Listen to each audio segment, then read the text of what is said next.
बिस्मिल्लाहिर्रहमानिर्रहीम। रब्बि इश्रह ली सदरी व यस्सिर ली अमरी वहलुल उक़दतम मिन लिसानी यफ़क़हू क़ौली। I am Dr. Muazzam Manzoor. Today we are going to start off our discussion with how to read the textbook for entry test prep. कि entry test की तैयारी के लिए आपने टेक्स्ट बुक किस तरीके से पढ़नी है, आज हम इस चीज को डिस्कस करेंगे।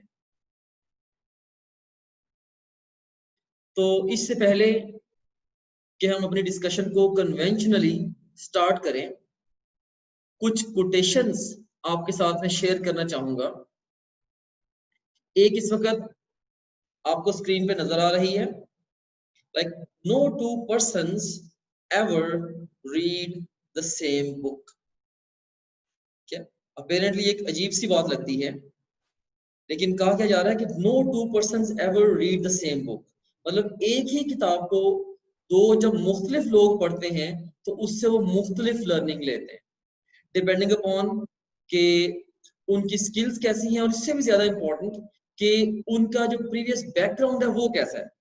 मीन्स के जैसे मैं आपको एग्जाम्पलीफाई करता हूँ कि जब आपने अपनी बायोलॉजी की जो पार्ट 1 की बुक है उसका फर्स्ट चैप्टर जब फर्स्ट टाइम पढ़ा था उस वक्त उसका मीनिंग और था, और जब आप उसको फोर्थ या फिफ्थ टाइम पढ़ते हैं तो उस वक्त बिल्कुल वो चीजें आपके लिए न्यू मीनिंग ले लेती हैं, क्योंकि आपका जो बैकग्राउंड नॉलेज है बहुत सारा वो इंक्रीज हो चुका होता है, जिस वजह से फर्स्ट टाइम आपको जो बहुत कम चीजें समझ आई थी अब सेकंड गो में आपको काफी ज्यादा बेहतर तरीके से समझ आ रही होती। इसी तरीके से हर इंडिविजुअल का अपना अपना पूरा लाइफ का बैकग्राउंड होता है कि उसने कब कब क्या क्या कहाँ कहाँ से कैसे कैसे सीखा, तो उसके अकॉर्डिंगली ही बुक से उसकी लर्निंग जो है वो दूसरे इंडिविजुअल से वेरी कर रही होती है, राइट।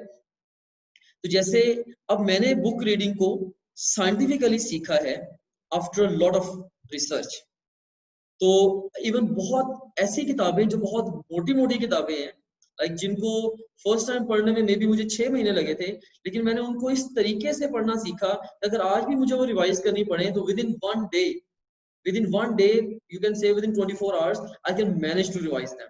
और ये कब मुमकिन हुआ? जब मैंने बाकायदा तौर पे इस काम को सीखा, ठीक है। सो कोई से भी दो लोग कभी भी सेम किताब को नहीं पढ़ते। और यहाँ पे देखें ये एक और कोटेशन है, if we encounter a man of rare intellect we should ask him what books he reads. जब भी आपको कभी कोई ऐसा इंसान मिले, आपको लगे जिसका बारे में आपको लगे कि इसका जो इंटेलेक्ट है वो बहुत रेयर है, तो आपको क्या चाहिए कि आप क्या करें, आप उससे जाके पूछें कि भाई कौन सी किताबें तुम पढ़ते हो।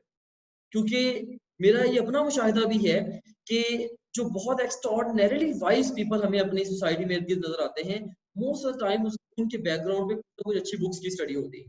सो बुक स्टडीज इट्स इंपॉर्टेंट। फिर एक और ये देखिए कोटेशन आप देखें, there is a great deal of difference between an eager man who wants to read a book and a tired man who wants a book to read. देखें कि अगर एक बंदा है और वो उसको वो एक्टिव उसको एक किताब चाहिए जिसको उसने पढ़ना है, लाइक ठीक है। So he wants a book, an eager man who wants to read a book. एक शौक के साथ एक बंदा एक किताब को पढ़ना चाहता है, वो बंदा। और दूसरा वो बंदा जो कि जिसको बस थका हुआ है, रात को सोते वक्त बस पढ़ने के लिए कोई भी किताब चाहिए। तो इन दोनों में बड़ा फर्क है, ठीक है। ऑफ कोर्स जो ईगर मैन है वो कुछ सीखना चाहता है, और दूसरे वाला जो बंदा है जिसको बस टाइम पास के लिए किताब चाहिए, वो जस्ट टाइम पास ही करना चाहता है, राइट। सो इन दोनों चीजों में डिफरेंस है, राइट। सो आपने इस चीज को अंडरस्टैंड करना है। ये भी बुक रीडिंग के साथ एक चीज आती है। उसके बाद देखिए कि keep reading books but remember book is only a book and you should learn to think for yourself. ठीक है, किताबें पढ़ते रहें, लेकिन याद रखना किताब किताब ही होती है, ठीक है। तो जो ट्रू बेनिफिट आपको बुक का मिलता है वो कब मिलता है? जब आप उसके नॉलेज को अप्लाई करते हैं, ठीक है। जब उस किताब को पढ़ के आप अपने लिए सोचते हैं तो तब आप उसका ट्रू बेनिफिट लेते हैं, राइट। ओके, सो अब हम स्ट्रेट अवे बगैर वक्त जाया किए हम टेक्स्ट बुक की रीडिंग मेथोडोलॉजी पे चलते हैं कि आपने टेक्स्ट बुक को किस तरह से पढ़ना है। एफएससी में आप में से बहुत सारे बच्चों ने किताब को पढ़ना टेक्निकल तरीके से सीखा नहीं, लेकिन इसके बावजूद एफएससी में उनके नंबर अच्छे आ गए। बहुत सारे बच्चे ऐसे हैं, इसके बावजूद एफएससी में उन्होंने अच्छा स्कोर कर लिया, राइट। एफएससी चूंकि बहुत ज्यादा टेक्निकल एग्जाम नहीं है, उसके मुकाबले में जो एंट्री टेस्ट है ये काफी ज्यादा ट्रिकी एग्जाम है और इसमें बहुत ज्यादा सिलेबस है। आपने उसको बहुत कम टाइम में ज्यादा डेप्थ में जाके रिवाइज करना होता है। तो इसके लिए अगर आप लोग टेक्टफुली इसको नहीं करेंगे तो ये अच्छे तरीके से नहीं हो पाएगा, ठीक है। तो इसके लिए ये मेथड मैं आपके सामने पेश कर रहा हूं, which is steps of SQ3R method for the book reading। ये SQ3R मेथड है, ओरिजिनली SQ3R मेथड है जो वर्ल्ड वाइड लोग यूज भी करते हैं, लेकिन इस मेथड को मैंने थोड़ा सा मॉडिफाई किया है और इसके एंड पे मैंने एक टी भी लगा दिया, SQ3RT मेथड। ये टी क्यों लगाया I will tell you later. तो सबसे पहले हम देखते हैं कि SQ3R है क्या। So the first S, it stands for the survey, Q stands for the questions, first R out of the 3 R's stand for read, second R stands for recall, third R stands for review and last पे हमारे पास आता है जी teach। सो ये एक multi step process है जिसके जरिए आपने किताब को पढ़ना होता है।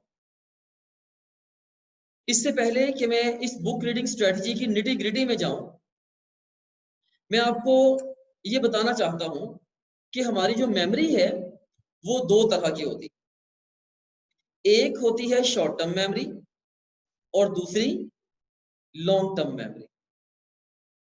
शॉर्ट टर्म मेमोरी के बारे में अहम बात यह है, शॉर्ट टर्म मेमोरी के बारे में अहम बात यह है कि वो लिमिटेड होती है और स्ट्रेस में हमारा साथ छोड़ जाती है। जैसे जस्ट आप याद करें कि कभी आपका सडनली टेस्ट अनाउंस हुआ तो आपने जोरों शोर से पढ़ना शुरू किया, तो एक स्टेज के बाद जाके आपका ब्रेन मजीद इनटेक नहीं ले रहा हो, आप चीजों को बुक पढ़ रहे होते लेकिन आप अब्सॉर्ब भी नहीं कर पा रहे। रीजन कि चीजें आपकी शॉर्ट टर्म मेमोरी के अंदर जा रही है और शॉर्ट टर्म मेमोरी लिमिटेड होती है और ये स्ट्रेस में आपका साथ भी छोड़ जाती है। जब आप नेक्स्ट डे जाएंगे एग्जाम में बैठेंगे, आप स्ट्रेसफुल स्टेट में होंगे, तो काफी गुड प्रोबेबिलिटी है कि आपको वो इन्फॉर्मेशन आप भूल जाएंगे, आप उसको रिकॉल नहीं कर पाएंगे। दूसरी तरफ जो मेमोरी होती है that is the long term memory.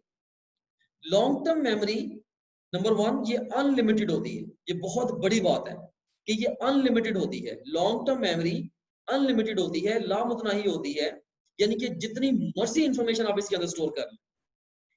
और सेकेंडली ये स्ट्रेस में आपका साथ नहीं छोड़ती। लाइक अगर आप रात को 2 बजे सोए हुए हैं, अगर आप कोई चीज आपकी लॉन्ग टर्म मेमोरी में पड़ी है, आप आपको जगा के पूछा जाएगा भाई इसके बारे में बताओ ये कैसे है, कोई मे बी मैथमेटिक्स का कोई डिफिकल्ट क्वेश्चन है या फिजिक्स का कोई कॉन्सेप्ट है, अगर वो आपकी लॉन्ग टर्म मेमोरी में अगर वो आपकी लॉन्ग टर्म मेमोरी में है तो आप उसको लाजमी तौर पर रिकॉल कर पाएंगे। अब स्टूडेंट्स को मसला क्या दरपेश है? स्टूडेंट्स को मसला ये दरपेश है कि वो अपनी लॉन्ग टर्म मेमोरी में इंफॉर्मेशन को स्टोर करने का तरीका नहीं जानते। मैं अगर एज अ स्टूडेंट आपसे पूछूं कि आप स्टूडेंट हैं, शॉर्ट टर्म मेमोरी और लॉन्ग टर्म मेमोरी, आप किस मेमोरी में अपने दिमाग में इंफॉर्मेशन स्टोर करना चाहेंगे? Of course you would say of course long term memory में जो लिमिटेड भी है, जो सॉरी अनलिमिटेड है, जो स्ट्रेस में मेरा साथ भी नहीं छोड़ेगी। लेकिन अब मैं आपसे अगर अगला क्वेश्चन पूछूं कि भाई ऐसा कौन सा तरीका है, ऐसा कौन सा मेथड है जिसके जरिए आप इंश्योर करेंगे बुक पढ़ते हुए कि ये चीज आपकी लॉन्ग टर्म मेमोरी में चलेगी? इस क्वेश्चन का आंसर शायद किसी बच्चे को नहीं पता होगा। तो आज के ये जो पूरे का पूरा मेथड है SQ3RT मेथड, इसके एंड पे मैं आपको ये भी बताऊंगा कि किस तरह से आप लोगों ने अपनी जो शॉर्ट टर्म मेमोरी है उसको लॉन्ग टर्म मेमोरी में कन्वर्ट कैसे करना है। आप लोगों ने किस तरह से इस बात को पक्का करना है कि इंफॉर्मेशन आपकी लॉन्ग टर्म मेमोरी में स्टे करे और जब भी कभी आपको जरूरत पड़े आप उस इंफॉर्मेशन को दिमाग से आसानी से बाहर निकाल सकें। सो ये हमारे SQ3RT मेथड के डिफरेंट स्टेप्स थे। अब हम सबसे पहले इन सारे स्टेप्स को one by one in detail discuss करेंगे और फिर एंड पे एक समरी टेबल भी बनाएंगे ताकि इस तरीके से आपकी जो लर्निंग है वो मैक्सिमाइज हो सकेगी। तो इसमें सबसे पहले we have got the survey. हमने ये जो 6 स्टेप्स हमने पढ़े हैं, हर स्टेप के बारे में मैंने आपको सिर्फ 3 सवालों का जवाब देना है और आप उस स्टेप के बिहाइंड कॉन्सेप्ट को क्लियरली अंडरस्टैंड कर जाएं। और हम इसमें हर स्टेप के बारे में क्या पढ़ेंगे कि ये क्या है, इसकी जरूरत क्यों पेश आती है और इस स्टेप को एग्जीक्यूट बुक पढ़ते हुए कैसे करना है। अब जस्ट इमेजिन करें कि आपने किसी बुक का कोई चैप्टर है जिसको आपने एंट्री टेस्ट के लिए फर्स्ट टाइम पढ़ना है। अब आप क्या करेंगे, आपने सबसे पहले सर्वे करना है, फिर क्वेश्चंस, रीड, रिकॉल, रिव्यू और एंड पे टीच। ये इन स्टेप्स में से गुजारना है। अब सर्वे के बारे में पहले आपको बताऊंगा क्या, क्यों और कैसे, और फिर सेम क्वेश्चंस का आंसर मैं आपको दूंगा about the rest of the steps as well. तो इस तरीके से हम अपनी डिस्कशन को इस टॉपिक के बारे में मुकम्मल करेंगे। तो इसमें first of all let's see what is the survey. Survey क्या है? सर्वे को डिस्क्राइब करने के लिए मल्टीपल वर्ड्स हम यूज कर सकते हैं, like we have got the big picture, the road map, the mind map, right, framework और किचन शेल्व्स। ये डिफरेंट डिफरेंट वेज से हम सर्वे को हम डिफरेंट वर्ड्स के साथ हम इसको बयान कर सकते हैं। लाइक ये एक बड़ी तस्वीर है, ये पूरे चैप्टर का तायराना जायजा है, या ये एक रोड मैप है जो कि आपको प्रिसाइजली आपके टारगेट तक ले जाएगा, या ये एक माइंड मैप है, राइट, या ये एक फ्रेमवर्क है, एक ऐसा सांचा है जिसके अंदर आपने अपने पूरे के पूरे चैप्टर को पढ़ते हुए अरेंज करना है।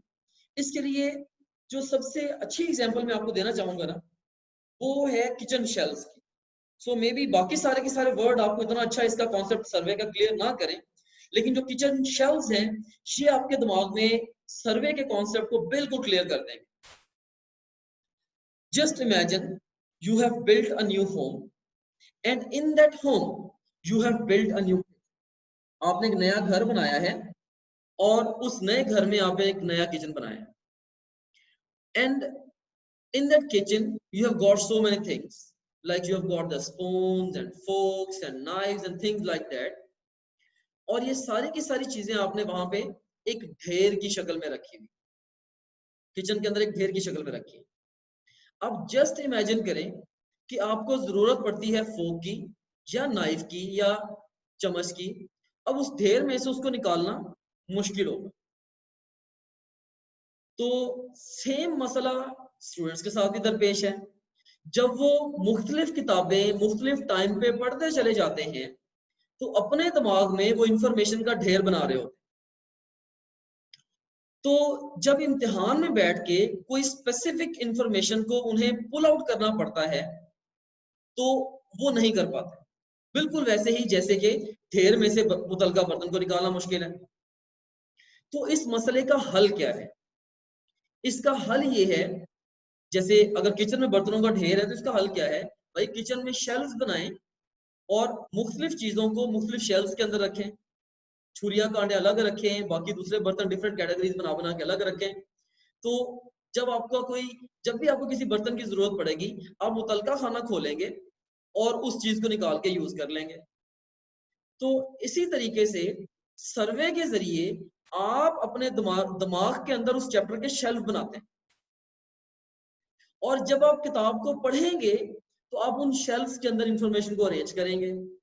And on the day of exam if you have organized the information in your brain, तो ऑटोमेटिकली आप कह लें कि ऑटोमेटिकली आप उतनी ही आसानी के साथ इंफॉर्मेशन को पुल आउट कर पाएंगे जितनी आसानी के साथ आप अपने हाथ के अरेंज किए हुए किचन में से कुछ चीज निकाल सकते हैं, right. Let me admit few more students.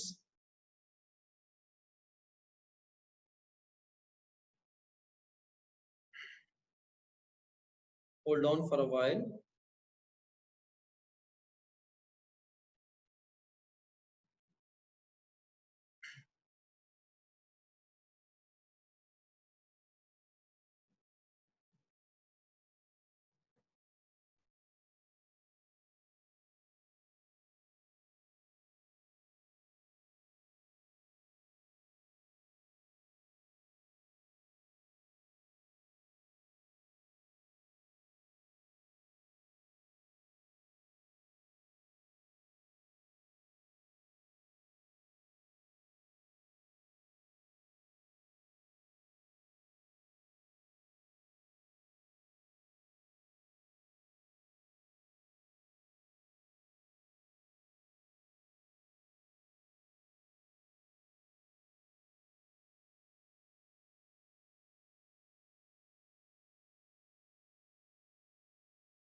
Okay,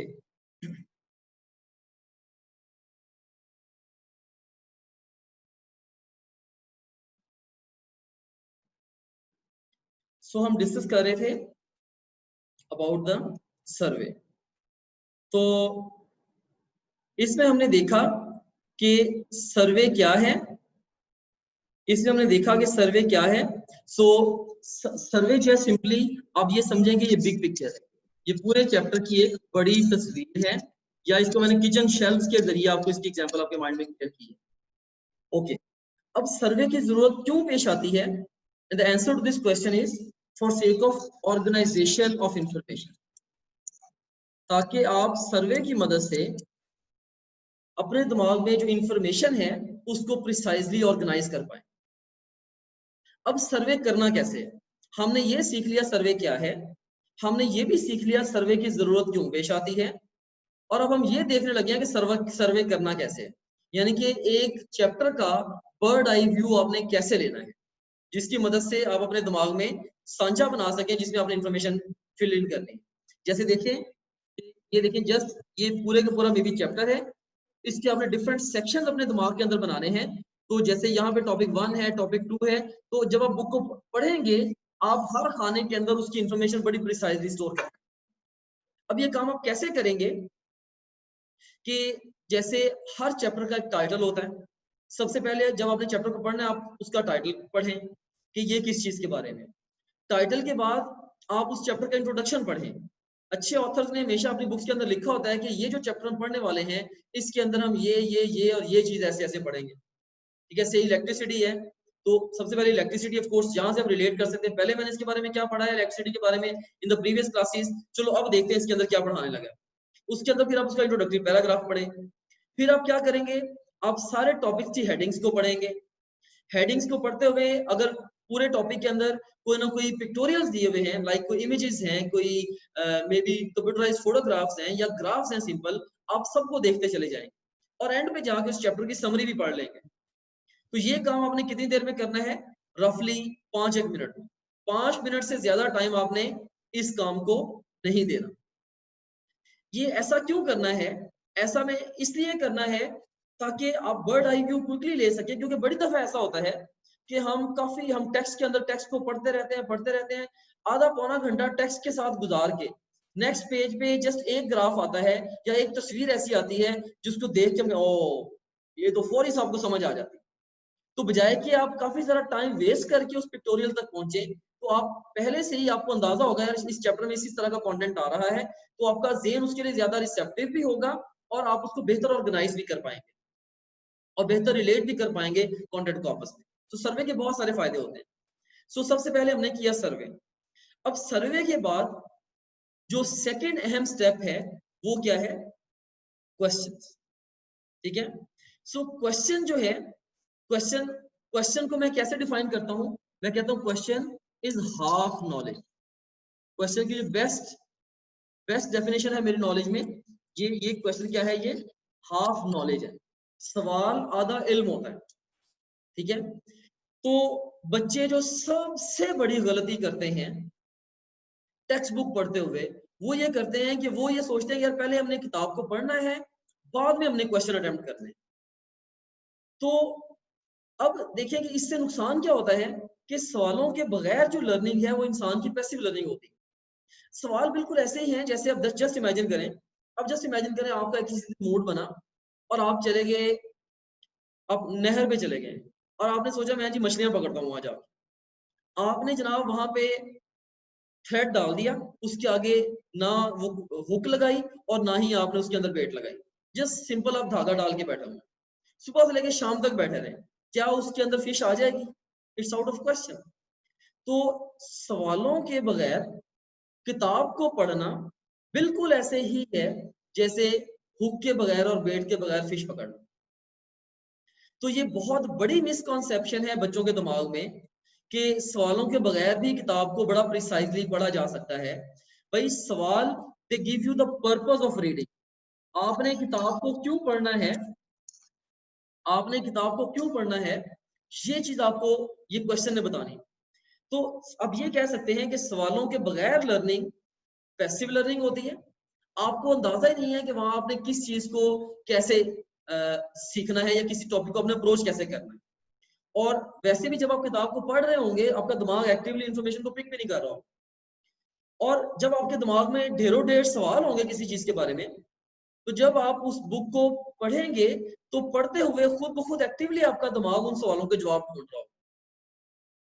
ठीक है, सो यहाँ पे मैं कहना चाहूंगा, if you want to learn how to find something you must first learn how to hide something. If you want to learn how to answer a question you must first learn how to write a question.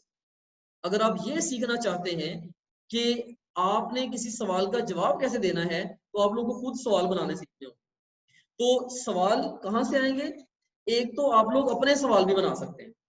जैसे अगर subjective question हो, subjective paper हो, फिर तो मैं recommend करता हूँ जैसे कुछ बेसिक चीजें हैं जैसे what, why, how, who, when, where, which, तो इन चीजों को आप ध्यान में रख के आप ये भी क्वेश्चंस ही हैं, आप इनको लेके चल सकते हैं।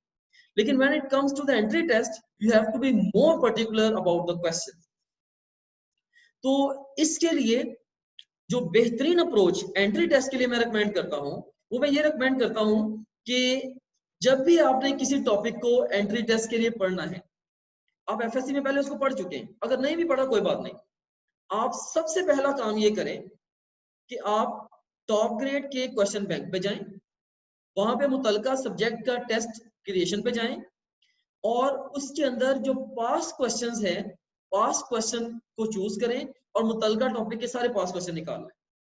फॉर एग्जाम्पल प्रोजेक्टाइल मोशन के आप सारे के सारे पास क्वेश्चंस को निकाल, उन क्वेश्चंस को आप अटेम्प्ट करें और एक दफा उन क्वेश्चंस में से थ्रू हो जाए। अब देखिए ये वो सारे क्वेश्चन हैं जो पहले 10 साल में इस एग्जाम में आ चुके हों। तो इन सवालों को भले आपने अटेम्प्ट किया, मे बी आपने 50 सवाल अटेम्प्ट किए या 30 सवाल अटेम्प्ट किए, सारे गलत हो गए, 2-4 ही जस्ट ठीक हुए, there is nothing to worry about, क्योंकि आपकी लर्निंग फेज है। अभी आपने क्वेश्चंस को अपने आप को इवैल्यूएट करने के लिए नहीं अटेम्प्ट किया, आपने इसलिए अटेम्प्ट किया है कि आप ये देख पाए कि इम्तिहान में सवाल कैसे आए। ठीक है, तो इसीलिए पहले आप लोग पास क्वेश्चंस को अटेम्प्ट करेंगे, पास क्वेश्चंस को अटेम्प्ट करेंगे और उसके बाद आप टेक्स्ट बुक को रीड करना शुरू करेंगे। अब खुद ब खुद सोचें कि सवालों से पहले आपने जो किताब को पढ़ना था, आपको ये पता नहीं था कि एग्जाम में पेपर आना कैसे।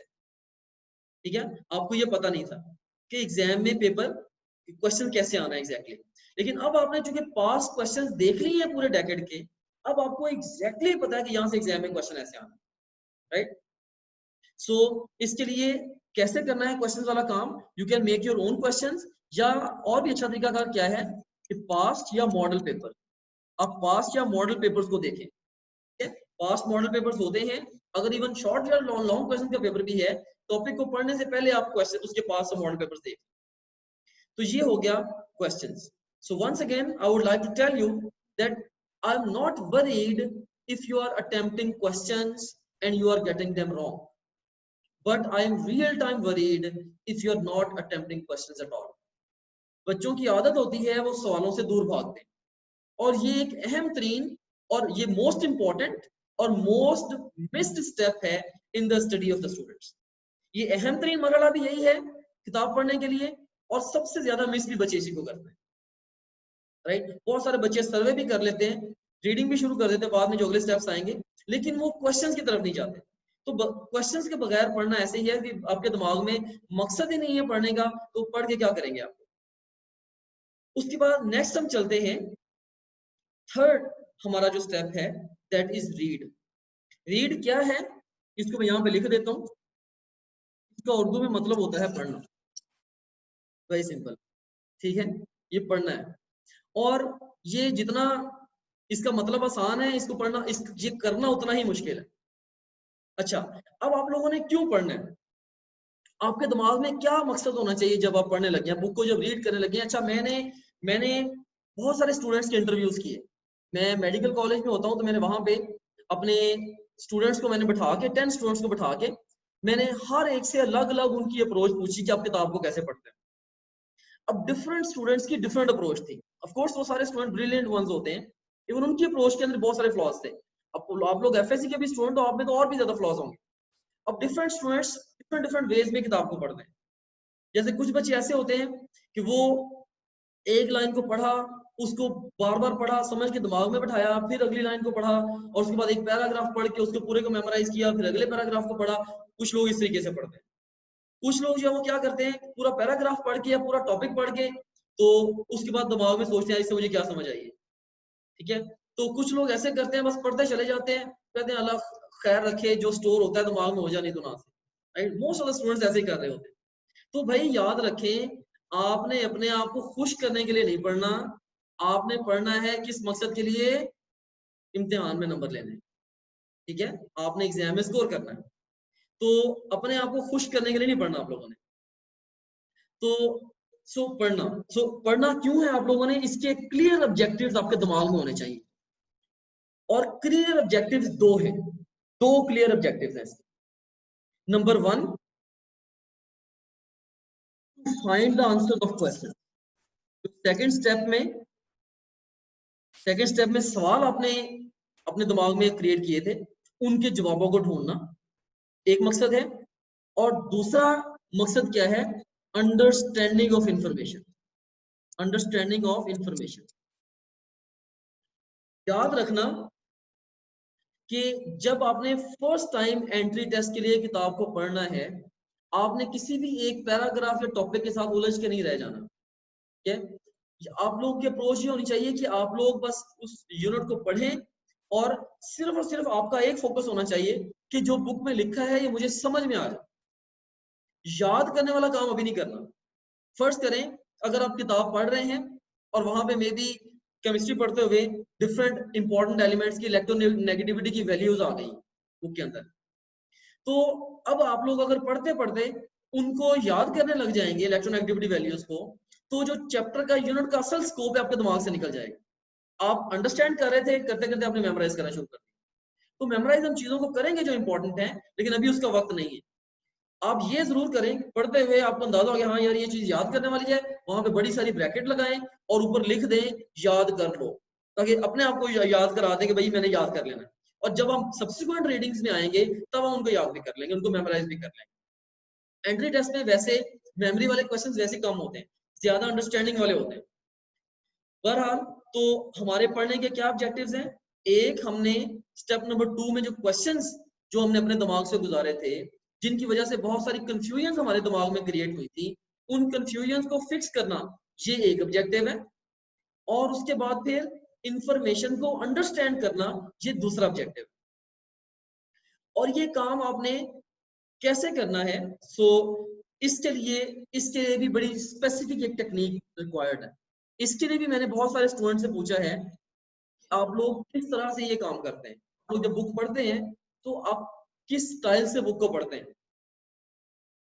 और बच्चों के दिमाग में बहुत सारे क्वेश्चंस होते हैं कि सर अगर एक चैप्टर हमने 6 घंटे एक दफा लगा दिए, तो नेक्स्ट टाइम कितना टाइम उसके ऊपर लगना चाहिए असूली तौर पे।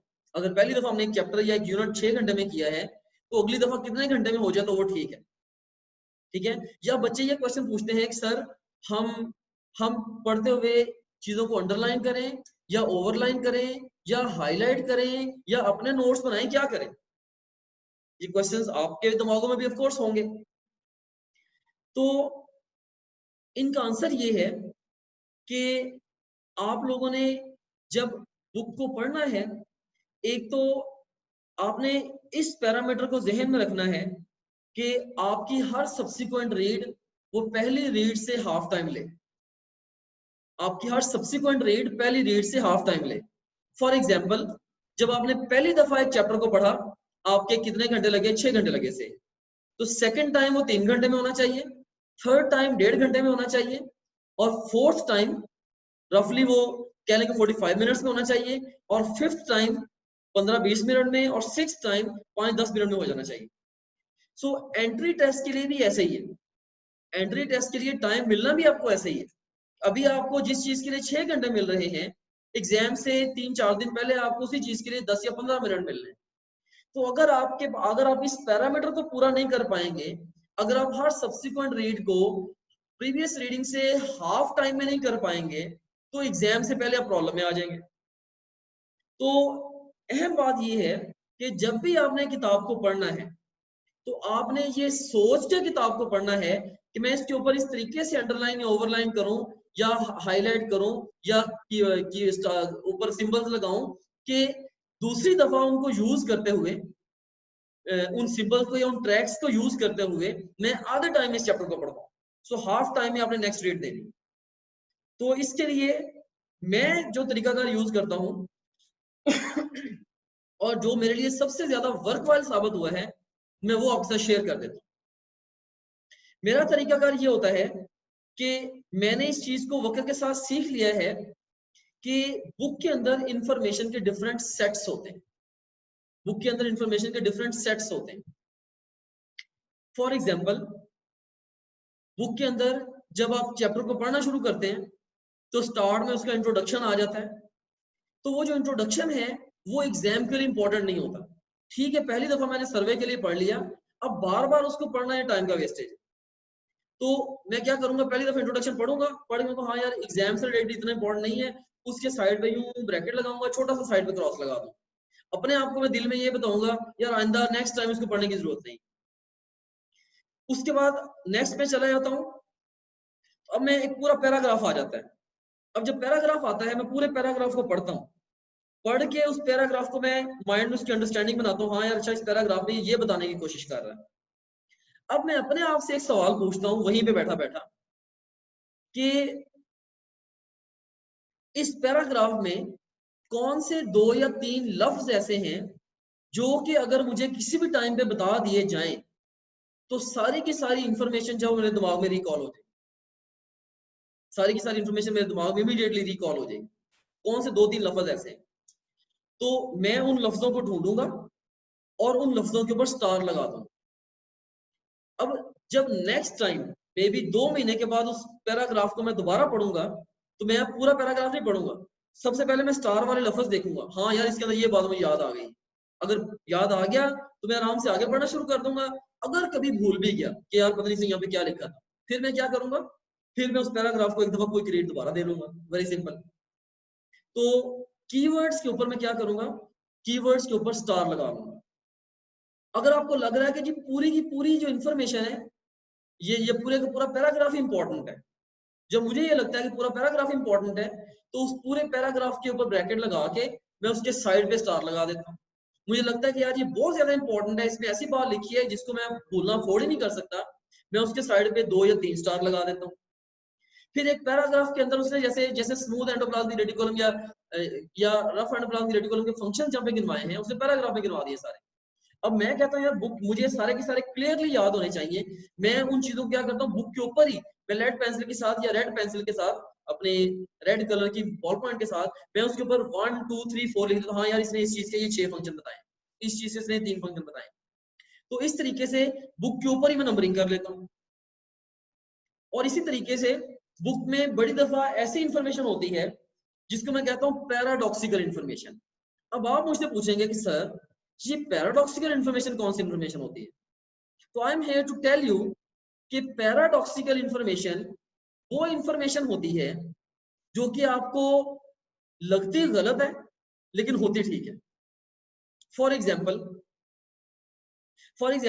से ये हमारे पास पेन है, मैं आपको ये कहूं कि ये हाई स्पीड पे जाएगा तो ये छोटा हो जाएगा, आपको लगेगा ये बात गलत है, but that's what the Albert Einstein theory of relativity tells us. Albert Einstein की थ्योरी ऑफ रिलेटिविटी लेंथ और अट्रैक्शन के बारे में बताती है ना हाई स्पीड पे, ठीक है। तो देखें ये पैराडॉक्सिकल इंफॉर्मेशन है, यानी कि हमें लग गलत रही है। अगर मुझे, मैं किताब में ना पढ़ रहा हूँ, किताब मेरे से दूर हो और मुझे कोई बंदा बात आके वो कहे या बताए, मुझे यही लगा यार ये गलत है। अब ये जो ऐसी ऐसी इंफॉर्मेशन जो इतनी ज्यादा कंफ्यूजिंग है कि आप उसको सुन के आपका दिमाग ऐसे सोचेगा ये तो बात ही बिल्कुल गलत है। जैसे मैंने आपको भी एग्जांपल दी, हाई स्पीड के पे ये छोटा हो जाएगा, ठीक है। तो अब ये पैराडॉक्सिकल इंफॉर्मेशन है, तो मैं क्या करता हूँ, जहां पे मुझे पैराडॉक्सिकल इंफॉर्मेशन मिले तो मैं उसको अंडरलाइन करके उसके साइड के ऊपर छोटा सा ये ट्रायंगल का सिंबल बना देता हूँ, ये ट्रायंगल का सिंबल बना देता हूँ। तो इसी तरीके से अगर मुझे लगता है कि बहुत इंपॉर्टेंट कोई प्रिंसिपल है, बहुत ही अहम तरीन अगर कोई बात है जो कि टीचर ने मुझे बताई है, फॉर एग्जाम्पल टीचर मुझे बताता है कि water always follows the salts, कि ये water always follows the solutes in the biological systems. तो मैं ऑफ कोर्स क्या करूंगा कि उस ऐसी जो बात होगी उसको मैं हमेशा बुक की टॉप पे अलग निकाल के लिखूंगा, यार ये जो बात है ना ये तो जगह जगह पे अप्लाई होनी है, बहुत ज्यादा इंपॉर्टेंट। इसी तरीके से क्वेश्चन को, बुक को पढ़ते हुए अगर मुझे लगता है कि यार ये चीज मुझे समझ नहीं आ रही, पता नहीं क्या लिखा हुआ है, मैंने एक पैराग्राफ को पढ़ा या एक लाइन को पढ़ा, मुझे पता नहीं चला यार ये लिखा क्या है इसने, या मे बी मैंने डायग्राम के नीचे डिस्क्रिप्शन को पढ़ा, मेरे दिमाग में फिट ही नहीं हो रही वो चीज। अब आपके पास यहाँ पे दो अप्रोचेस है, या तो आप उसको इग्नोर करके छोड़ के आगे चले जाएं, और या फिर आपको देखिए नेचर ने एक मौका दिया है कि जो चीज आपके सामने नहीं, जो आपको नहीं आती वो आपके सामने आ गई है, आप उस चीज को मार्क कर लें, उसके साइड में बड़ा सारा क्वेश्चन मार्क लगा लें उस इंफॉर्मेशन के साइड पे कि भाई ये चीज मेरी समझ में नहीं आई। तो आपको अपनी वीकनेसेस का पता होना ये भी बहुत बड़ी ब्लेसिंग है। अब उसके उसके यानी कि कंफ्यूजिंग इंफॉर्मेशन की साइड पे आप क्वेश्चन मार्क लगा लें, तो जब भी कभी मौका मिलेगा अपने टीचर के साथ को आप उस चीज वो टेक्स्ट पढ़ाएंगे, सर ये बात जरा मुझे समझा दे इसमें क्या लिखी हुई है, तो आपको पता लग जाएगा। अदरवाइज क्या होगा, अगर आप ये काम नहीं करेंगे आप लेटर ऑन उस इंफॉर्मेशन को इग्नोर ही कर देंगे, ठीक है। और पता नहीं आपकी कमजोरी जो आपके सामने आ गई थी आप उसको ओवरकम भी कर सकते थे, जस्ट आपने अपनी लेजीनेस की वजह से उस वीकनेस को आइडेंटिफाई नहीं किया और उसको एड्रेस नहीं किया, ठीक है। सो कंक्लूसिवली मैं क्या कहना चाह रहा हूं, आप लोग किस तरीके से पढ़ेंगे, आप लोग सिंबल्स को यूज करते हुए पढ़ें। बच्चे पूछते हैं ना अंडरलाइन करें, ओवरलाइन करें या हाईलाइट करें, तो अंडरलाइन करने से होता क्या, बच्चे एक दफा अंडरलाइन करते जाते हैं, सेकंड टाइम जब पढ़ते हैं उनको लगता है यार ये भी इंपॉर्टेंट था, ये भी इंपॉर्टेंट था, और अंडरलाइन करते जाते हैं, तो अल्टीमेटली या हाईलाइट करते जाते हैं, पूरी किताब रंग देते हैं पकड़ के। जब उसको रिवीजन का टाइम आता है अब दोबारा फिर सारा कुछ कलरफुल हुआ पड़े, सारी की सारी किताब दोबारा पढ़नी पड़ेगी। तो वो जो हमारा ऑब्जेक्टिव था कि हाफ टाइम में नेक्स्ट टाइम चैप्टर पढ़ना है, वो मकसद यहाँ पे फौत हो गया। इसलिए मैं अंडरलाइन या ओवरलाइन करना रिकमेंड नहीं करता, या हाईलाइट करना भी रिकमेंड नहीं करता। मैं रिकमेंड करता हूँ कि आप सिर्फ आप जरा सिंबल्स को यूज करके पढ़ें। दोबारा फिर मैं सिंबल्स रिवाइज कर देता हूँ। सिंबल्स कौन कौन से हैं, सिंबल्स हैं कि इंपॉर्टेंट जो कीवर्ड्स के ऊपर आप स्टार लगा लें, इंपॉर्टेंट पैराग्राफ के साइड पे ब्रैकेट लगा के आप ब्रैकेट लगा के उसके साइड पे स्टार लगा लें, अगर कोई इंफॉर्मेशन कंफ्यूजिंग है उसके साइड पे क्वेश्चन मार्क लगा लें, अगर कोई लिस्ट दी हुई है पैराग्राफ की शक्ल में उसकी नंबरिंग कर लें, अगर पैराडॉक्सिकल इंफॉर्मेशन है उसके साइड पे ट्रायंगल बना लें जैसे मैंने बनाई है, अनइंपॉर्टेंट इंफॉर्मेशन है उसके साइड पे छोटा सा ऐसे करके क्रॉस लगा दें, अनइंपॉर्टेंट इंफॉर्मेशन के लिए क्रॉस लगा दें, ठीक है। तो क्योंकि देखिए क्या पढ़ना है ये अहम है, लेकिन एंट्री टेस्ट के बच्चों को हमेशा ये बताया करता हूँ क्या नहीं पढ़ना ये उससे भी ज्यादा अहम है। हम अपना टाइम जो है हम उन चीजों को पढ़ने में नहीं लगा सकते जहां से एग्जाम में क्वेश्चन नहीं आने। तो आप खुद से इवन अपनी सिंबल्स भी बना सकते हैं, ये सारी सिंबल्स बनाई मैंने खुद ही अपनी इनसाइट से बनाई है कि अच्छा इसी तरीके से सिंबल लगा लूंगा। इसका फायदा ये होता है कि जब मैं एक दफा किताब को पढ़ लेता हूँ ना, जब मैं दूसरी और तीसरी दफा पढ़ता हूँ, दूसरी दफा या तीसरी दफा पढ़ता हूँ तो मुझे अब किताब पढ़नी नहीं पड़ती, मैं सिर्फ किताब खोलता हूँ तो मुझे किताब खुद पढ़ा रही होती है। ये देखो like just with in seconds मैं दिखा यार ये स्टार है, ये पैराडॉक्स है, ये ऐसे ऐसे ऐसे, उसको क्विकली देख के तो जस्ट वो चीज से मैंने पूरी बुक के अगर पूरी पूरे पेज के ऊपर अगर 200 वर्ड्स थे, मे बी मैं जस्ट 10 या 15 वर्ड्स को पढ़ूंगा और पूरे पेज की इंफॉर्मेशन मेरे दिमाग में आ जाएगी। So does it make sense? अब देखिए कि इस तरीके से हम अपनी जो पहली रीडिंग पे टाइम लगेगा और वो आपको जितना जल्दी हो सके लगा देना चाहिए। जो सब्सिक्वेंट रीड्स हैं अब वो आपके लिए सुपर फास्ट हो जाएंगे, सब्सिक्वेंट रीड्स आप लोगों के लिए सुपर फास्ट हो जाएंगे। सो ये था रीडिंग, तीसरा मरहला। अब चौथा मरहला क्या है? रिकॉल। रिकॉल से क्या मतलब है? रिकॉल का मतलब है, यहाँ मैं लिख देता हूं, जहन पर जोर देकर याद करना, जोर देकर याद करना। पहले था ना कि आपने सिर्फ और सिर्फ पढ़ा, सिंबल्स और अंडरस्टैंड किया और सिंबल्स लगा ली। अब आपने क्या करना है, जब आपने एक टॉपिक पढ़ लिया, अब बुक को बंद करें और माइंड में रिकॉल करें कि अच्छा यार ये इसमें इसमें मैंने क्या क्या चीजें कैसे कैसे पढ़ी हैं। ठीक है, जहन या जो चीज आपको भूल रही है, जो चीज अभी तक नहीं माइंड में बैठ रही, अब उसको बुक से दोबारा पढ़ लें। इसकी जरूरत क्यों पेश आती है? Answer to this question is creation of memory, creation of memory. ताकि अगर कुछ चीजें याद करने वाली हैं, इस स्टेज पे आपका फोकस सिर्फ याद करने के ऊपर है। जब आपने पहले रीडिंग कर रहे थे, आपने लिख दिया था कि ये इन्फॉर्मेशन याद कर लें या मेमोराइज इट कर लें, आपने उसको उसको उसी वक्त मेमोराइज नहीं किया था, पहली रीड में सिर्फ आपने अंडरस्टैंड किया था। तो अब आप लोग क्या कर सकते हो, अब आप लोग ऑफ कोर्स इस स्टेप के ऊपर आके आप उस सारी इंफॉर्मेशन को कह लो कि उसको अच्छे तरीके से माइंड में प्रिपेयर कर सकते हो, अपनी मेमोरी को पक्का कर सकते हो। अच्छा, आप लोगों में से बहुत सारे स्टूडेंट्स ये सोच रहे होंगे कि ये तो काम तो सर, ये बुक रीडिंग खुद से ये तो इतनी मुश्किल है, इतने सारे आपने इसके स्टेप्स बता दिए हैं, इसको करना तो और भी ज्यादा मुश्किल होगा। बहुत सारे स्टूडेंट्स ये भी सोच रहे होंगे।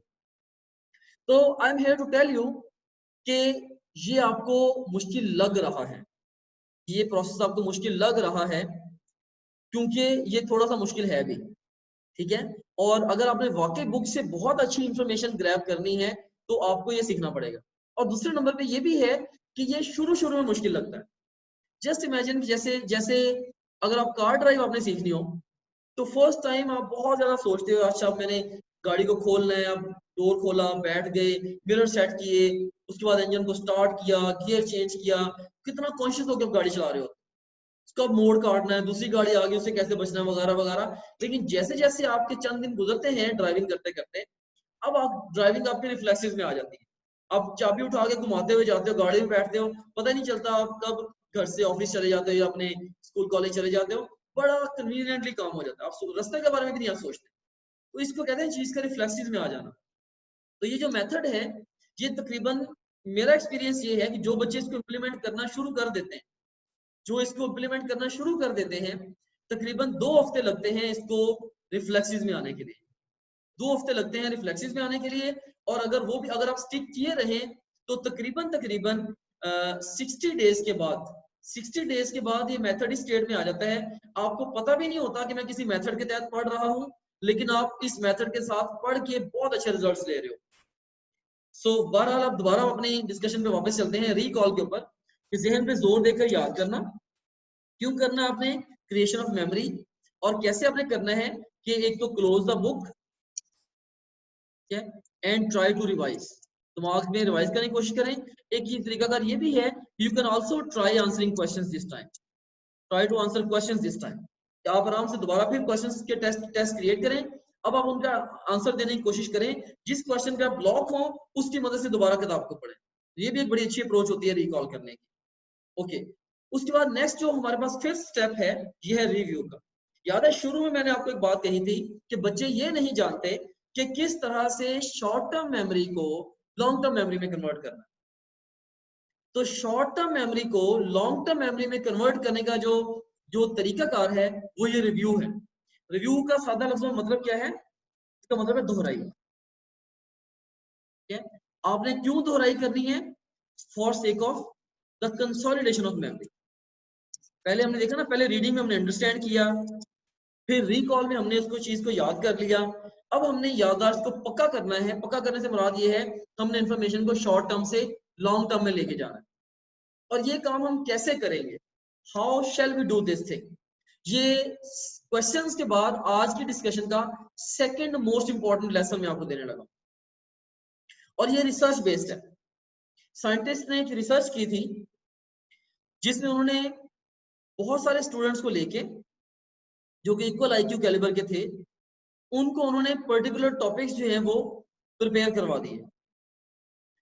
प्रिपेयर करवा के उन बच्चों को प्रिपेयर करवा के नेक्स्ट डे पे कुछ बच्चों को रिवाइज करवाए, कुछ को नेक्स्ट वीक में, कुछ को नेक्स्ट मंथ में, कुछ को नेक्स्ट ईयर के अंदर। और उसके बाद उन्होंने उसी टॉपिक में से फ्यू इयर्स लेटर उनका टेस्ट लिया। तो अमेजिंगली सबसे अच्छी परफॉर्मेंस उन बच्चों की आई जिन्होंने सेकंड डे पे उसको रिवाइज किया था। तो साइंटिफिक रिसर्च ने ये बात प्रूव की है कि जब भी कोई इंफॉर्मेशन 24 घंटे के अंदर अंदर, लेकिन 12 आवर्स से के गैप के साथ, 24 घंटे के अंदर अंदर लेकिन 12 आवर्स के बाद, सो 12 से 24 घंटे, सो यू कह रहे हैं कि जब भी कोई इंफॉर्मेशन 24 घंटे के अंदर अंदर 12 आवर्स के गैप के साथ आपके दिमाग में 2 दफा एंटर की जाती है, तो वो शॉर्ट टर्म से लॉन्ग टर्म में चली जाती है।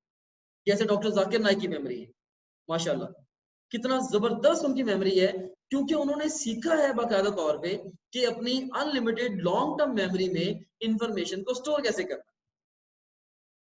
तो ये है कंसोलिडेशन ऑफ मेमोरी। सो इसका आपके लिए टेक होम पॉइंट क्या है? टेक होम पॉइंट ये है कि आज आपने जो कुछ भी पढ़ा है, नेक्स्ट डे अगला सिलेबस पढ़ने से पहले बुक को बंद करके प्रीवियस वन को रिवाइज जरूर करें। जो चीजें भूली थी वो भी आपके दिमाग से वेपोरेट हो चुकी हैं, दोबारा उनको पढ़ें और उनको पक्का कर लें और उसके बाद आप आगे चले जाएं। सो अगर आज आपने एक टॉपिक के ऊपर 4 घंटे लगा दिए हैं, तो अगले दिन उस टॉपिक के ऊपर आपका लगाया हुआ आधा घंटा आज के 4 घंटों को 8 घंटे के बराबर कर देगा।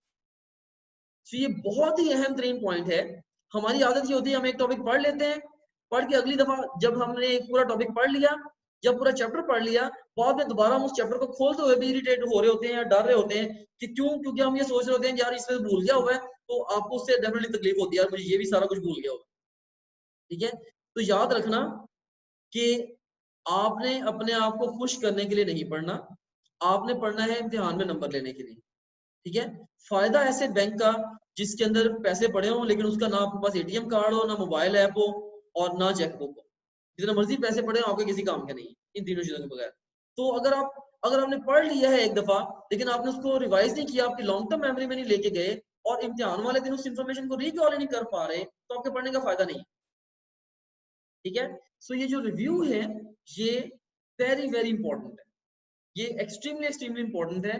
तो रिव्यू आपने किस तरीके से करना है, तो मैंने आपको बता दिया कि revise on next day, revise on next day, अगले दिन अगला सिलेबस पढ़ने से पहले आप प्रीवियस कंटेंट को दोबारा एक दफा रिवाइज कर लें। ठीक है, तो ये था रिव्यू। सो उसके बाद एक आखिरी मरहला है, वो है टीच। ये मैंने खुद इसके अंदर ऐड किया है, जो मेथड प्रेस्क्राइब्ड है उसके अंदर तो ये नहीं है, लेकिन मुझे पता है कि इंसान पढ़ने के लिए उतना नहीं पढ़ता जितना इंसान पढ़ाने के लिए पढ़ता है। जैसे मैंने खुद जब बायोलॉजी अपने एमडी कैट के लिए पढ़ी थी, मैंने इतने अच्छे से नहीं पढ़ी, लेकिन जब मैंने एंट्री टेस्ट के बच्चों को पढ़ाना था तब मैंने उसको बहुत ज्यादा बारीकी से पढ़ा था। तो इसलिए अगर आप लोग बुक पढ़ते हुए सिर्फ ये सोचना शुरू कर दें कि मैंने यार ये टॉपिक किसी ना किसी को पढ़ा देना है, तो आपकी जो अप्रोच है वो और बेहतर हो जाती है। तो टीच है क्या? ये है पढ़ाना। आप क्यों पढ़ाना चाहते हैं? क्योंकि इससे आपके जो है ना वो डीपर कॉन्सेप्ट्स बिल्ड होते हैं, डीपर कॉन्सेप्ट्स। और ये आप काम करेंगे कैसे? आप अपने किसी ना किसी फेलो को या जो बच्चा, जैसे आप ये भी कर सकते हैं कि 2 बच्चे अलग अलग टॉपिक तैयार करके वो 5-5 मिनट में एक दूसरे को समझा दें। अगर आप लोग स्टडी ग्रुप अच्छे बना लें जिसमें आप कुछ गप्पियों में टाइम वेस्ट ना करें, सिर्फ आप पढ़ाई से रिलेटेड स्टडी ग्रुप बना लें, तो ऑफ कोर्स फिर ये बड़े वर्कवाइल भी होते हैं। आप 2 या 4 टॉपिक्स डिवाइड करके वो दोनों एक दूसरे को करा दें, दोनों का टाइम बच जाता है। ठीक है, सो बहरहाल जो भी टॉपिक आपने पढ़ा है, आप किसी फेलो को या किसी ना किसी को वो टॉपिक जो वो टीच जरूर कर दें। तो भले वो आपने 1 घंटे में पढ़ा है, समझ के आप उसको 2 या 3 मिनट में किसी को समझाने की कोशिश करें, तो आप वो 2-3 मिनट में आप उसको कैसे समझाना है सादा तीन अल्फाज में, ऑफ कोर्स इस मकसद के लिए आपको पूरा घंटा बड़े एक्यूरेट तरीके से पढ़ना पड़ेगा, बड़ी डेप्थ में जाके पढ़ना पड़ेगा, तो ऑटोमेटिकली आप बुक के साथ ज्यादा बेहतर एंगेज हो जाएगी। तो ये हमारे पास 6 मरहले थे पढ़ने के। अब इस सारी की सारी डिस्कशन को मैं यहाँ पे सम अप कर रहा हूँ इस टेबल के अंदर, कि ये टेबल आपके सामने है, इसके अंदर हम इनको रिवाइज करते हैं। इस सारे टेबल के अंदर क्विकली चीजों को रिवाइज कर लेते हैं। अच्छा, इस स्टेज पे किसी बच्चे के दिमाग में अगर क्वेश्चंस हैं तो ये व्हाट्सएप मैंने अपना खोल लिया हुआ है, तो क्वेश्चंस मुझे पोस्ट कर दें, मैं इंशाल्लाह क्वेश्चंस को आंसर भी दे दूंगा। ठीक है, इन क्वेश्चंस के जो आंसर्स हैं वो भी मैं आपको देता चला जाऊं। फाइन, तो आप मुझे क्वेश्चंस पोस्ट कर सकते हैं। सो सर्वे क्या है, बिग पिक्चर है, और क्वेश्चंस हैं ऑफ कोर्स ये हाफ नॉलेज है, सवाल है। रीडिंग क्यों रीडिंग चाहिए, क्या है, पढ़ना, रिकॉल जेन पे जोर दे के पढ़ना, और रिव्यू रिवाइज करना और टीच में पढ़ाना, ठीक है।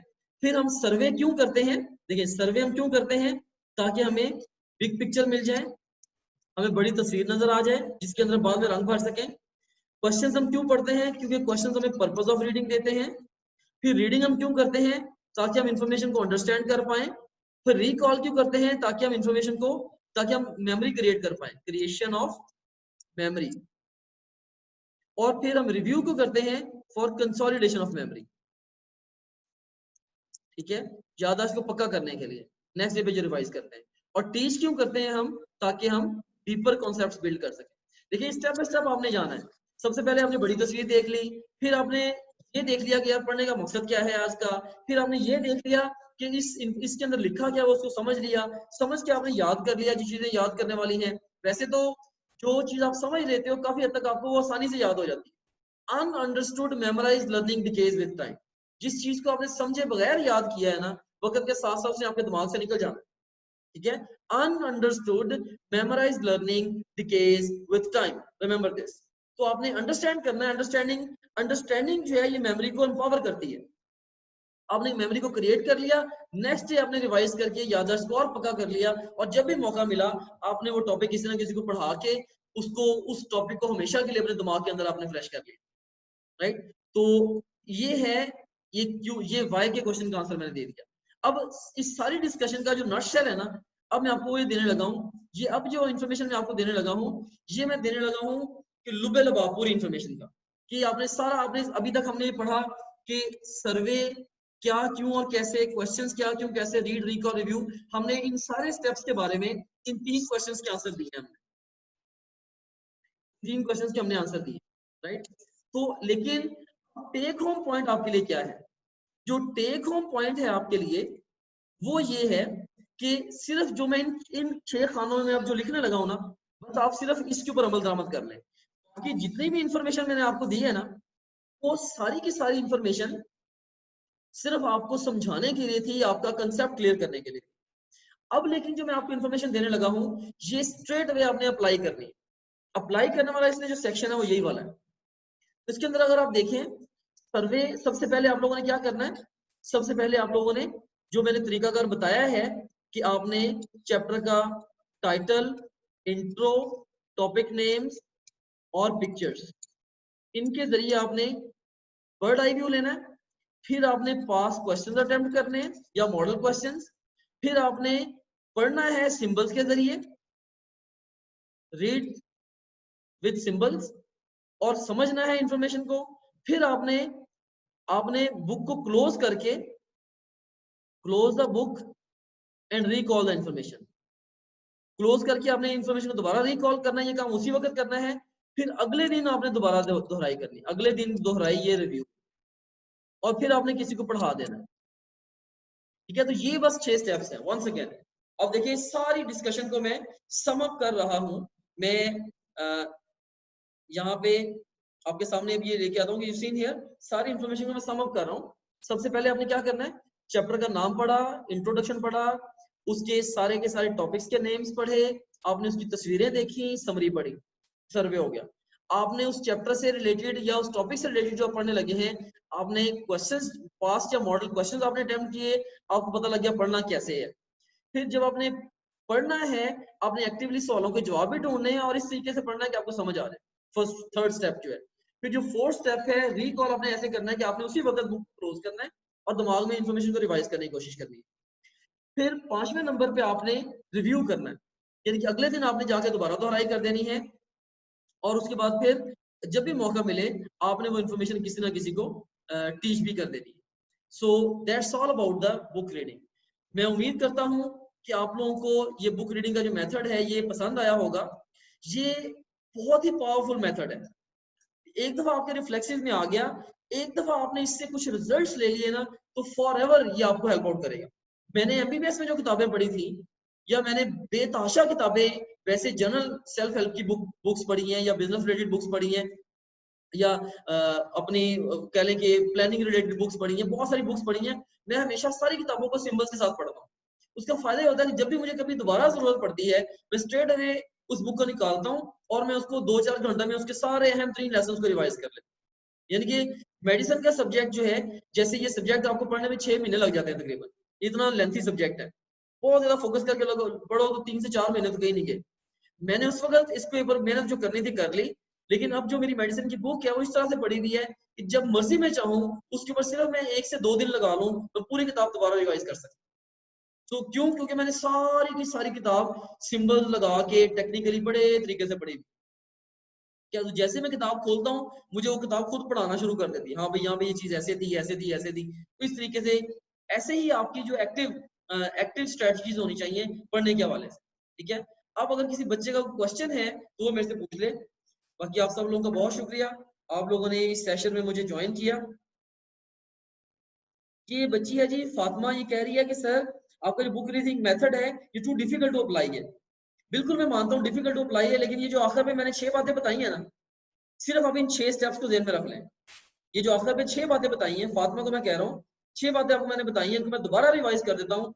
जिन्होंने नहीं इनको सुना ना उनको नोट कर लें और नोट करके अपने टेबल के सामने लगा लें और रोज इनको सिर्फ देखते रहें। आप देखना कि 2 हफ्ते के बाद खुद ही अप्लाई हो जानी। ठीक है, ये 6 पॉइंट सबसे पहले आपने जब पढ़ना ना किसी भी यूनिट को, उसका टाइटल, इंट्रोडक्शन, टॉपिक्स के नेम्स, तस्वीरें, समरी। फिर उसके पास क्वेश्चन अटेम्प्ट करें या मॉडल पेपर। फिर रीडिंग दें सिंबल्स का यूज करके। फिर नेक्स्ट फिर जो ना रीडिंग देने के फौरी बाद रिवाइज करें और अगले दिन फिर रिवाइज करें। बस इतना ही मेथड है। इसके पीछे जो फिलॉसफी है वो बहुत बड़ी है, लेकिन इसको अप्लाई करना वो सिंपलर है। होप कि अब आपके लिए आसानी हो जाएगी। हाँ, इन्होंने क्वेश्चन पूछा है कि सर क्या एफएससी की बुक्स इनफ है to prepare for entry test? बिल्कुल, देखें जो आपका पेपर आना है एफएससी में से ही आना है, एफएससी बुक्स में से ही आना है। लेकिन मसला कब आता है? मसला तब आता है जब एग्जामिनर इंफॉर्मेशन को ट्विस्ट करके दे देता है या ऐसी इंफॉर्मेशन दे देता है जिसको आप इग्नोर कर जाते हो। जैसे आप लोगों ने अक्सर डायग्राम्स के नीचे जो डिस्क्रिप्शन दी होती है आपने उसको इग्नोर किया होता है, या अक्सर ब्रैकेट्स में इंफॉर्मेशन को इग्नोर किया होता है। अब मैंने कितनी दफा देखा है कि बायो के अंदर, जैसे चूंकि मैं बायो को ज्यादा देखता हूँ उसके सब्जेक्ट को, मैंने कितनी दफा देखा है कि एग्जामिनर ने डायग्राम के नीचे जो डिस्क्रिप्शन है रेड कलर की, उसके अंदर ब्रैकेट्स में 2 लफ्ज हैं, उससे भी उसने एमसीक्यू बनाया हुआ। तो यहाँ पे मसला आता है। तो इसका सिर्फ बुक्स काफी नहीं है, हाँ, क्योंकि असल में आना पेपर 100% बुक्स में से ही है, लेकिन बुक को समझने के लिए आपको इधर उधर के सोर्सेज यूज करने पड़ते हैं। लाइक बुक को समझने के लिए आप टॉप ग्रेड के लेक्चर सुने, रिवीजन नोट्स पढ़ें, टेस्ट दें, टेस्ट की डिस्कशंस लें। वो सारी डिस्कशन सारा कुछ बुक के इर्द गिर्द ही है। ठीक है ना? तो सवालों की मदद से आप इसको बहुत अच्छा इसको अंडरस्टैंड, सवालों की एक तो टेक्स्ट बुक्स के अलावा आप तो हर वो चीज अहम है जो किताब के अंदर है, और हर वो चीज भी अहम है जो किताब को समझने में मदद देती है। तो हमारे lectures, revision notes, question bank, ये सारा कुछ आपको बुक ही को समझने में मदद दे रहा है। हम आपको किताबें ही तैयार करवा रहे हैं, आपकी एफएससी की किताबें तैयार करवा रहे हैं, हम आपको कोई नया सिलेबस नहीं तैयार करवा रहे। ठीक है, सिर्फ लेकिन हम एंट्री टेस्ट की आंख से तैयार करवा रहे हैं। तो ये बच्चे ने कहा जी कि ये हफ्सा हफ्सा मुराद यहाँ पे है जी हमारे पास। उन्होंने कहा कि सर शॉर्ट टाइम में इतना लेंथी सिलेबस कैसे कवर करें? पहले बात तो ये है कि आप एमडी कैट के लिए टाइम, ठीक है, you got good 4 to 5 months, लेकिन स्टिल ये टाइम वाकई शॉर्ट है। ठीक है, क्योंकि देखिए मैंने जो स्केड्यूल बनाया 100 डेज का, ऑन एवरेज डेली बेस पे 8 से 10 घंटे का काम है, फिर 100 दिन में सिलेबस आपका अच्छे तरीके से तैयार होगा। ठीक है, तो इसके कवर करने के लिए सबसे पहली चीज ये है, बच्चे मुझसे अक्सर पूछते हैं सर हम कितने घंटे पढ़ेंगे तो हमारा दाखिला हो जाएगा? भाई ये घंटों के बारे में नहीं है, ये डेली टारगेट के बारे में। आपने अभी देख लिया ना एग्जाम इतनी देर के बाद है, और आपने ये भी प्लान कर लिया भाई एग्जाम तक मैंने 6 या 8 रिवीजन करनी है, तो उसके मुताबिक आप स्केड्यूल बना लें और उस दिन के हिस्से में जितना काम आता है ना आप वो करके सोएं। अब तब तक आपने नहीं सोना जब तक आपने काम नहीं कर लिया। टॉप ग्रेड का जो स्केड्यूल है आप लोगों के पास, आप उस स्केड्यूल के मुताबिक जो टारगेट उस दिन का डिफाइंड है ना, उसको किसी ना किसी तरीके से उस पूरे टारगेट को अचीव करें, फिर आप लोग सोएं। और बच्चों को बड़ी दफा टेंशन भी होती है, टेंशन होती है इस सेंस में कि ये इतना लेंथी सिलेबस है, तो वो टेंशन कि मैं इसको कैसे तैयार करूंगा, इस टेंशन में वो पूरा दिन नहीं पढ़ते और अगले दिन फिर टेंशन होती है कि यार कल भी नहीं पढ़ा गया, फिर नहीं पढ़ते, तो इस तरह से टेंशन में ही कई महीने गुजार देते हैं। तो जब भी आपको कभी एग्जाम रिलेटेड या सिलेबस, ये सिलेबस की लेंथ को देख के टेंशन हो ना, स्ट्रेस हो, तो शीशे के सामने खड़े हो जाएं, अपने आप को जाके आप ये कहें कि भाई ठीक है सिलेबस लेंथी है, मे भी मुश्किल भी है, लेकिन मेरे बस में जो दिन है वो सिर्फ आज का है, तो सिर्फ और सिर्फ आज का दिन आप भरपूर बना लें अपना, मैं आपको एग्जाम सक्सेस की गारंटी देता हूँ। अगर आपका आज का दिन वेस्ट होता जाएगा ना, तो और ये कई दिनों के लिए काम रिपीटेडली अगर ये काम होगा, यू विल स्टैंड नोवेयर। ठीक है, तो ये बहुत ही अहम है कि आप अपने आज को भरपूर बनाएं, अपने हर दिन को भरपूर तरीके से आप लोगों ने यूज करना। और देखना कई डे स्लो होते हैं, ये जो एंट्री टेस्ट की जो लर्निंग होती है ना, ये एक्सपोनेंशियल वे में ग्रो करती है। जैसे देखें ये 2 मल्टीप्लाइड बाय 2 4, फिर मल्टीप्लाइड बाय 2, ठीक है 8, इस तरह से करते जाएं। अब देखिए आज के 2 घंटे लगाए जाना, ये आपके काफी सारे 2 घंटे लगा के थोड़ा सा आपको रिटर्न मिलना है। लेकिन जब आप सही तरीके से कंसिस्टेंटली काम करते चले जाएंगे, तो एग्जाम से पहले जब आप आखिरी दिन 2 घंटे लगाएंगे ना एक पूरे सब्जेक्ट को, तो उस 1-2 घंटे ने आपकी लर्निंग को पता नहीं कहां से कहां ले जाना। तो ये जो लर्निंग होती है ना, ये एक्सपोनेंशियली ग्रो करती है, लर्निंग एक्सपोनेंशियली ग्रो करती है। तो लोअर एक्सपोनेंट्स में जब हम गेम को स्टार्ट कर रहे होते हैं, हमें लग रहा होता है हम स्लो है, तो शायद हमसे पूरा सिलेबस नहीं होगा। लेकिन एक स्टेज आती है जब आप बहुत ज्यादा एक्सेलरेट हो चुके होते हैं, आपके अप्रोचेस बन चुके। अभी आपके सबसे बड़े मसले ये हैं, आप लोगों की अप्रोच नहीं बनी हुई, पक्का स्केड्यूल नहीं बना हुआ, अच्छी पक्की रूटीन नहीं बनी हुई, डेली बेस पे एफर्ट नहीं लगा रहे, डिस्ट्रैक्शन आप लोगों ने पकड़ी हुई है, फिर आपको सिलेबस लेंथ ही लगना ही है। इन सारी चीजों के ऊपर जो मैंने पहले भी लेक्चर्स दिए, आप उन लेक्चर्स के ऊपर अमल दरामद करें और डेली का टारगेट डेली हिट करना सीखें। सो सिंपली अब अगर आप एक चीज में रख लेना कि आपने जो डेली का टारगेट डेली हिट करना है, और इस रास्ते में जो भी चीज आती है उसको अपने आप से जान छुड़ा लें। आपने आगे टारगेट हिट नहीं किया अभी तक, मोबाइल साइड पर रख दें। टारगेट हिट नहीं किया, फ्रेंड्स के साथ नहीं जाए। टारगेट हिट नहीं किया, फैमिली के साथ बैठ के टाइम स्पेंड ना करें। हर डिस्ट्रैक्टर तब तक कट डाउन करते जाएं जब तक आप टारगेट हिट ना करें। हाँ, जब आप हर रोज आपकी ये कोशिश होनी चाहिए कि जैसे मैं टारगेट हिट करूंगा, तो साथ ही मैं फिर जो है ना, मैं अपना जो फन टाइम है या फैमिली के साथ टाइम है, फिर आप उसके फिर आपका राइट है या प्ले टाइम है, आप उसमें जाके जो मर्जी करें, वो आपकी अपनी चॉइस है। ठीक है, hope that I have answered your question. तो इन्होंने कहा जी sir we can I find the schedule of you. तो इसके लिए ये हमारा इसके लिए हमारा एकेडमिक्स का नंबर है, जो आप लोगों के स्टूडेंट पैनल में जब आप लॉगिन होते हो तो वहां पे वो कॉन्टेक्ट नंबर आ भी रहा होता है। ठीक है, उसको मैं यहाँ पे लिख भी देता हूँ, तो आप वहां से भी ये स्केड्यूल ले सकते हो। इवन आप हमारी जो हेल्पलाइन है टॉप ग्रेड की, जो हमारी वेबसाइट पे गिवन है, आप वहां पे भी व्हाट्सएप कर दो, वो आपको भेज देंगे। ठीक है, पर स्ट्रेट अवे आप यहाँ पे इस नंबर पे, ये जो मैं स्क्रीन पे लिख रहा हूँ, इस नंबर पे 0333506 सॉरी 0309333506, ठीक है, इस नंबर पे आप मैसेज भेजें तो आपको स्केड्यूल चाहिए मिल जाएगा। ओके, इन्होंने कहा जी सर मैं अस्सलाम वालेकुम सर, एंट्री टेस्ट की तैयारी के लिए फेडरल पंजाब दोनों की बुक्स चाहिए। सर मेरे पास फेडरल की बुक्स हैं, सो दे आर इनफ। हाँ जी, जिन किताबों से आपने पढ़ा है आप उन्हीं किताबों से पढ़ें, और इसके अलावा साथ उसी कंटेंट को टॉप ग्रेड से पढ़ लें। आपको जो एक्स्ट्रा मटेरियल जो भी चाहिए वो टॉप ग्रेड में ऑलरेडी गिवन है।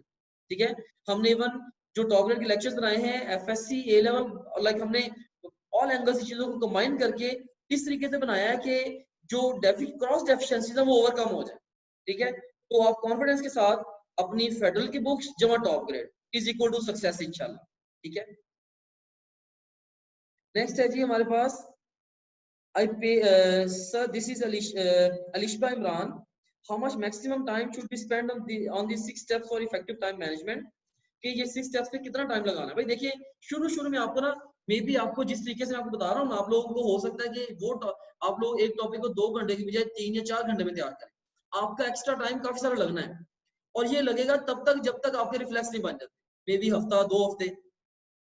ठीक है, तो शुरू में थोड़ा सा एक्स्ट्रा एक्सर्ट कर लें, बाद में आपको टाइम आपका 2 घंटे की भी आधा पौना घंटा लगना शुरू हो जाएगा। मीन्स कि आप टाइम अभी ज्यादा टाइम लगाएं ताकि फ्यूचर में आपको बहुत ही कम टाइम लगाना पड़े। ठीक है, तो यही इसकी अप्रोच होती है। और इसके अलावा कहा जी आप page sticky note on every page summarizing the whole page, is this method effective?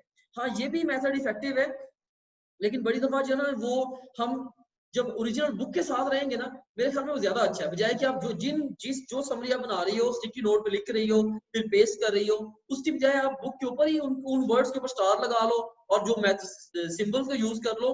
तो ये क्या होगा कि ये फॉर एवर आपके लिए चीज स्टिक भी करेगी, और अगर उससे रिलेटेड आपके इर्द गिर्द की कोई इन्फॉर्मेशन चाहिए वो भी आपको वहीं में मिल जानी। स्टिकी नोट के अंदर आपने कुछ चीज इग्नोर कर दी, मे बी टेक्स्ट बुक के अंदर आप सेकंड रीड में, मतलब सेकंड रीड में जो आप सिंबल्स के थ्रू जा रहे हो, चांस तो है ना कि इग्नोर इन्फॉर्मेशन पर आपकी नजर में आ गई। तो स्टिकी नोट के थ्रू ये नहीं होगा। और बहुत सारी चीजें हैं जो स्टिकी नोट के अंदर कवर भी नहीं होनी, लंबे टेबल्स, लंबी लंबी इन्फॉर्मेशन होती हैं बहुत सारी स्टिकी नोट। जैसे आपने एक चीज के 5 फंक्शन लिखे हैं, अब 5 स्टिकी नोट पे तो नहीं लिख सकते। इसीलिए मैं ये बेहतर मेथड है, लेकिन बेहतरीन नहीं है। ये अच्छे से ज्यादा है, आम तरीके से जैसे किताब बच्चे पढ़ते हैं उससे बेहतर है कि आप स्टिकी नोट्स बना लें, ऊपर लगा लें। उससे भी बेहतर क्या है, आप सिंबल्स को यूज करें जैसे मैंने सजेस्ट किया। ओके, इन्होंने कहा जी कि अस्सलाम वालेकुम, sorry I was late today for today lecture, missed many things. तो आपको रिकॉर्डिंग मिल जाएगी जी। मैंने सारा सेशन ये रिकॉर्ड किया हुआ है, मैंने ऑलरेडी, मेरी हैबिट है सारे सेशन में रिकॉर्ड करता हूँ। इंशाल्लाह इसकी जो रिकॉर्डिंग है ये भी आप लोगों को मैं दे दूंगा। ओके, उसके बाद जो ये क्वेश्चन हमारे पास है कि स्केड्यूल वाली बात रिपीट कर दें। ये हफ्सा मुराद ने कहा है कि मैंने ये कहा है कि जो या तो टॉप ग्रेड ने स्केड्यूल आपको दिया है उसके साथ स्टिक कर जाएं, या आप लोग अपना स्केड्यूल अपने एग्जाम के टाइम फ्रेम को देखते हुए बना लें। पूरा स्केड्यूल बना लें कि यार ये 100 दिन है या 2 मंथ्स हैं, वट एवर जितना भी टाइम आपके फाइनल एग्जाम में रहता है, इस दरमियान में आपने पूरा सिलेबस अपना कवर करना है। अपने सारे सब्जेक्ट्स को डेली कैरी करें और हर दिन के हिस्से में डाल दें कि यार इस दिन में इतना काम मुझे करना पड़ेगा, ठीक है। तो और फिर डेली का टारगेट डेली हिट करना सीख जाए। अच्छा स्केड्यूल बनाए प्लानिंग के बाद, और डेली का टारगेट डेली जो है वो स्टिक करें। ये कह रही है कि टॉप ग्रेड स्केड्यूल कौन सा वाला, आपका कोर्स कौन सा है, ये मुझे टाइप करो जरा, आपका कोर्स कौन सा है, फिर मैं आपको इसका आंसर दे देता हूँ। ओके, हाँ जी, आपने जो टॉप ग्रेड स्केड्यूल बताया था वो 1 जुलाई से स्टार्ट है, बिल्कुल वो 1 जुलाई से ही स्टार्टेड है। ठीक है, अच्छा आपका जो कोर्स है ये हफ्सा का ई कैट का ये कोर्स बता रही है। ओके, ई कैट का बता रही है, ठीक है। इंशाल्लाह ई कैट का भी जो स्केड्यूल है अभी ये इंशाल्लाह हम आपको प्रोवाइड कर देंगे विद इन 3 to 4 डेज, ठीक है। ई कैट के लिए भी हमने अभी इसके ऊपर काम शुरू कर दिया हुआ है, इसको भी 3 to 4 डेज में आपको प्रोवाइड कर देंगे इंशाल्लाह। ओके, इसके लिए आप हमारे एकेडमिक्स के नंबर पे कांटेक्ट कर सकते हो। उसके बाद फिर नेक्स्ट है जी, ये इन्होंने कहा है what is the best time for reading. Yes, वालेकुम अस्सलाम। ये इन्होंने तैयबा ईमान ने पूछा है कि सबसे अच्छा टाइम जो है वो कौन सा है रीडिंग के लिए। तो अगर मेरे से आप पूछेंगे ना, सबसे जबरदस्त टाइम जो है ना रीडिंग के लिए, मतलब वो है तहज्जुद के बाद का। तहज्जुद पढ़े उठ के, और उसके बाद फजर तक, फजर के बाद इवन नाश्ते तक आप पढ़े। बाकी बच्चों ने दिन शुरू भी नहीं किया होगा, आपकी 4-5 घंटे की स्टडी हो चुकी होगी, और ये 4-5 घंटे जो हैं बाकी बच्चों के पूरे दिन के 10-12 घंटों से ज्यादा होंगे अच्छे। उस टाइम पे कोई डिस्ट्रैक्शन नहीं है, कोई टेंशन नहीं है, ठीक है। कोई फोन नहीं आना, मोबाइल फोन भी बिल्कुल, बाकी सारे लोग सो रहे हैं, ठीक है। तो आप वो मैक्सिमम नेचुरली ही वो टाइम डिस्ट्रैक्शन फ्री है, और उस टाइम में अल्लाह ताला ने बरकत भी ज्यादा रखी है, ठीक है। तो इसलिए जो है आप कह सकते हो कि तहज्जुद के बाद का जो टाइम है ये बेस्ट टाइम है फॉर स्टडिंग। इसके अलावा इन्होंने फीडबैक दिया है अपना कि ये method is very interesting and powerful. Of course ये मुझे पता है कि मैं, अगर आप में से कोई नहीं भी बिलीव करता ना ये मेथड की पावर पे, मैं इस मेथड को तो इतने अरसे से अप्लाई कर रहा हूँ, तो मुझे शायद 1 डेकेड से भी ज्यादा हो गया इसको अप्लाई करते हुए। अब तो बहुत ज्यादा वो कुंदन हो चुका है मेथड, तो मुझे पता है कि इसने कितना अच्छा मेरे साथ, मेरे लिए वर्क किया है। मैंने अपने आप को from average, below average student to a genius student transform किया था by using this method of reading books, ठीक है। क्योंकि इस मेथड के जरिए मैंने सीखना सीख लिया। once you learn how to learn, you learn so fast। तो मैंने भी अपनी सिलेबस की किताबें, दूसरी किताबें, इन सबको भी बहुत तेजी के साथ सीखा, ठीक है। So learning how to learn, this is extremely important. इन्होंने कहा जी कि ये है अयान अली फ्रॉम घोटकी। तो अयान अली फ्रॉम घोटकी, तो ये कह रहे हैं कि I need schedule for AKU entry test prep. तो AKU के एंट्री टेस्ट की प्रेप के लिए भी स्केड्यूल आज ही हमने फाइनलाइज किया है। आप हमारे वो हेल्पलाइन के नंबर पे या एकेडमिक के नंबर पे आप व्हाट्सएप भेजें, आपको इंशाल्लाह वो मिल जाएगा। 1 जुलाई से वो भी सेशन हमने उसका स्केड्यूल बनाया। तो उसके बाद फिर ये फीडबैक आया है जी किसी बच्चे का the best sir, thank you. Okay, you welcome. उसके बाद है एक बच्चे ने क्वेश्चन पूछा है, हाँ ये एकेयू के पास क्वेश्चन के बारे में पूछा हुआ है। एकेयू के पास क्वेश्चन मैंने लास्ट सेशन में बताया था कि ऑथेंटिकेटेड रिसोर्स हमें पास क्वेश्चन का नहीं मिला एकेयू का, ठीक है। जैसे मुझे मिलेगा उसको हम इनकॉर्पोरेट कर देंगे, लेकिन जो पास क्वेश्चन बच्चों ने कंपाइल किए हुए थे हमने उनको पूल में डाला हुआ ऑलरेडी, वो अलग से इसके अंदर नहीं है लेकिन उनको पूल में हमने जरूर डाला हुआ। ओके, फिर do we have to remember all the long table of electron activity, electron affinity etcetera. हाँ जी, ये जो ना देखें कि आपने क्या याद करना है क्या नहीं, ये चीज आपको टीचर लेक्चर के अंदर बताता है। लेक्चर के अंदर हमने वी हैव मेड श्योर कि आपको बता दें, या तो हम आपको खुद वहीं पे चीज करा दें, या आपको हम ये बता देते हैं कई दफा बेटा ये टेबल बुक से याद कर लेना या ऐसे कर लेना, ठीक है। तो इसलिए वो आपने किस टॉपिक के अंदर क्या मेमोराइज करना है, किस चीज को छोड़ देना है, इसके लिए काफी हद तक आपको हमारे जो लेक्चर्स हैं वो भी हेल्प आउट कर देंगे। नेक्स्ट क्वेश्चन इनका आया है जी,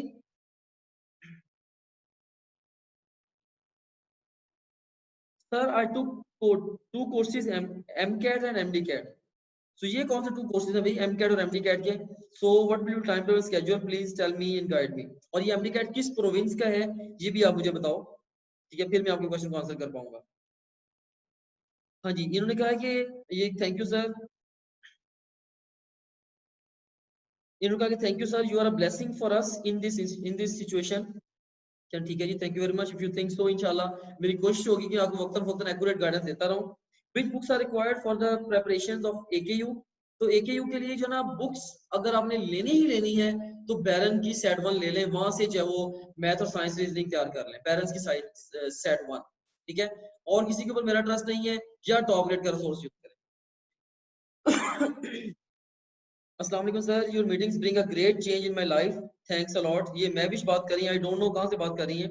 चलिए ठीक है जी, इंशाल्लाह it's blessing of Allah on me कि अगर ये चेंज आ रही है लोगों के अंदर, और मैं इस मैसेज को इंशाल्लाह मजीद एक्सपेंड भी करना चाहता हूँ। और ये स्टूडेंट ने कहा जी कि okay, I am from Sindh, your student, I want a time table regarding Sindh please. तो हाँ जी बिल्कुल, इंशाल्लाह आप लोगों के लिए भी अभी हम स्केड्यूल हमने ना ऑफ कोर्स प्रायोरिटाइज करके सारे कोर्सेज के स्केड्यूल बनाने शुरू किए हुए हैं। तो ये हमारी कमिटमेंट नहीं थी स्केड्यूल बनाने की, लेकिन अब मैंने इसको नीड को फील करते हुए मैंने कहा बच्चे खुद स्केड्यूल नहीं कर पा रहे, तो मैंने खुद से एक्स्ट्रा ऑर्डिनरी एक्सर्ट कर करके मैंने हर कोर्स के स्केड्यूल बनाने शुरू किए हुए हैं। माशाल्लाह काफी सालों के बन भी गए हैं, जिन कोर्स नहीं भी बने हुए इंशाल्लाह कमिंग जो कमिंग कहने के कमिंग मंथ की 10 तारीख तक इंशाल्लाह हम सब बच्चों को स्केड्यूल दे देंगे, हर बच्चे के पास स्केड्यूल लाजमी होगा। ओके, उसके बाद फिर नेक्स्ट है जी स्टूडेंट, तो इसने कहा जी I am giving SAT 2 and ETEA both, how to prepare for both. Of course SAT 2 और ईटा का टेम्परामेंट थोड़ा सा डिफरेंट है।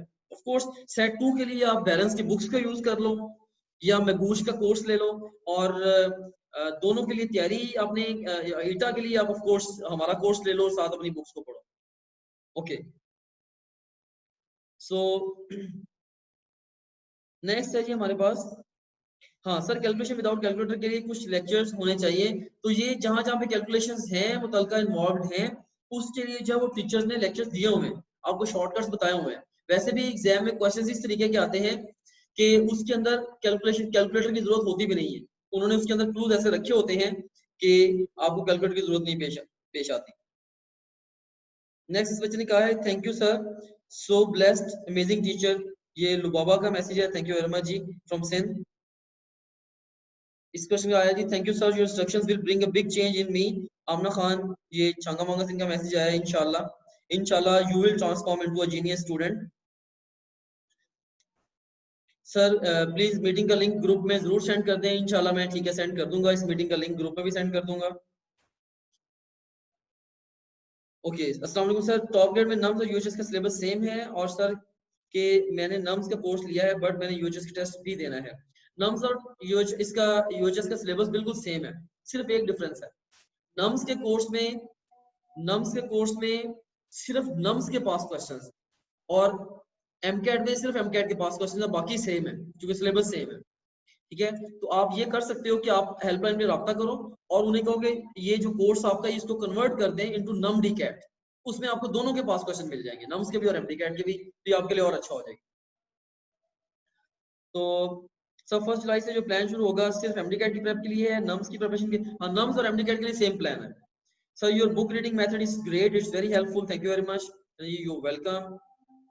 रिकॉर्ड सुनने का जी थैंक यू। और इसके अलावा जो है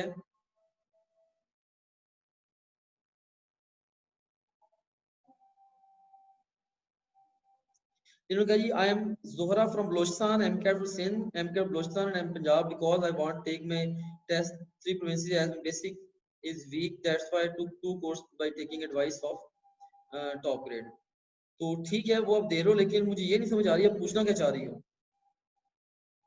क्या 2 कोर्सेज हैं? अच्छा, एक आपने लिया है एम कैट सिंध और एम कैट पंजाब आपने ले लिया हुआ है। ठीक है, आप ना देखो एक टाइम पे आप कोर्स आप एक कोर्स को मेन स्ट्रीम कोर्स बना के उस जो आपकी सबसे बड़ी प्रायोरिटी है ना, मेजर प्रायोरिटी है, उसको मेन फोकस में रखो और डेली बेस पे थोड़ा सा एक्स्ट्रा टाइम जो है वो सेकंड गेन प्रायोरिटी कोर्स है उसको टाइम दे दो। जैसे आपका मेन कोर्स से एमडी कैट पंजाब है, आप 6 घंटे या 8 घंटे इसके ऊपर लगाओ और डेली 1 या 2 घंटे खास तौर पर इस कंटेंट को दे दो जो कि सिंध के एम कैट में है और पंजाब में नहीं है। इस तरीके से आप इसको कवर कर सकते हैं। तो इन्होंने ये मैसेज लिखा है जी तैयबा ईमान ने, इंशाल्लाह sir your efforts will beer fruit इंशाल्लाह जी, थैंक यू सो मच। मैं अल्लाह से उम्मीद करता हूँ कि एफर्ट्स का हमें सिला मिलेगा। आप सब लोगों को एफर्ट्स का सिला यही है कि आप सब लोगों के एडमिशन हो जाए। आप जितने लोग सुन रहे हैं सारे मेडिकल कॉलेजेस में, इंजीनियरिंग यूनिवर्सिटीज में बैठे हो, यही एफर्ट्स का सबसे बड़ा सिला है। ठीक है, तो आपकी जो कामयाबी है वही टॉप ग्रेड की कामयाबी है। हमारी कोई कामयाबी आपसे अलग नहीं है, हमारी कामयाबी 100% आप लोगों की कामयाबी के साथ जुड़ी हुई है। ओके,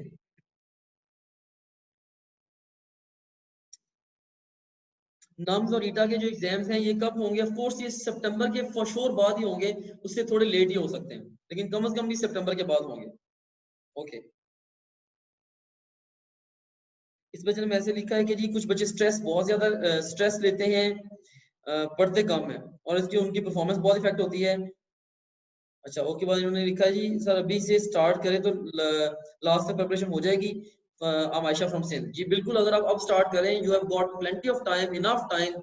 जिन बच्चों ने अभी तक तैयारी स्टार्ट नहीं की बस वो ये 1 जुलाई से परसों से भरपूर तरीके से तैयारी स्टार्ट कर दें। और कहते हैं ना best apology for bad actions in past is good ones in future.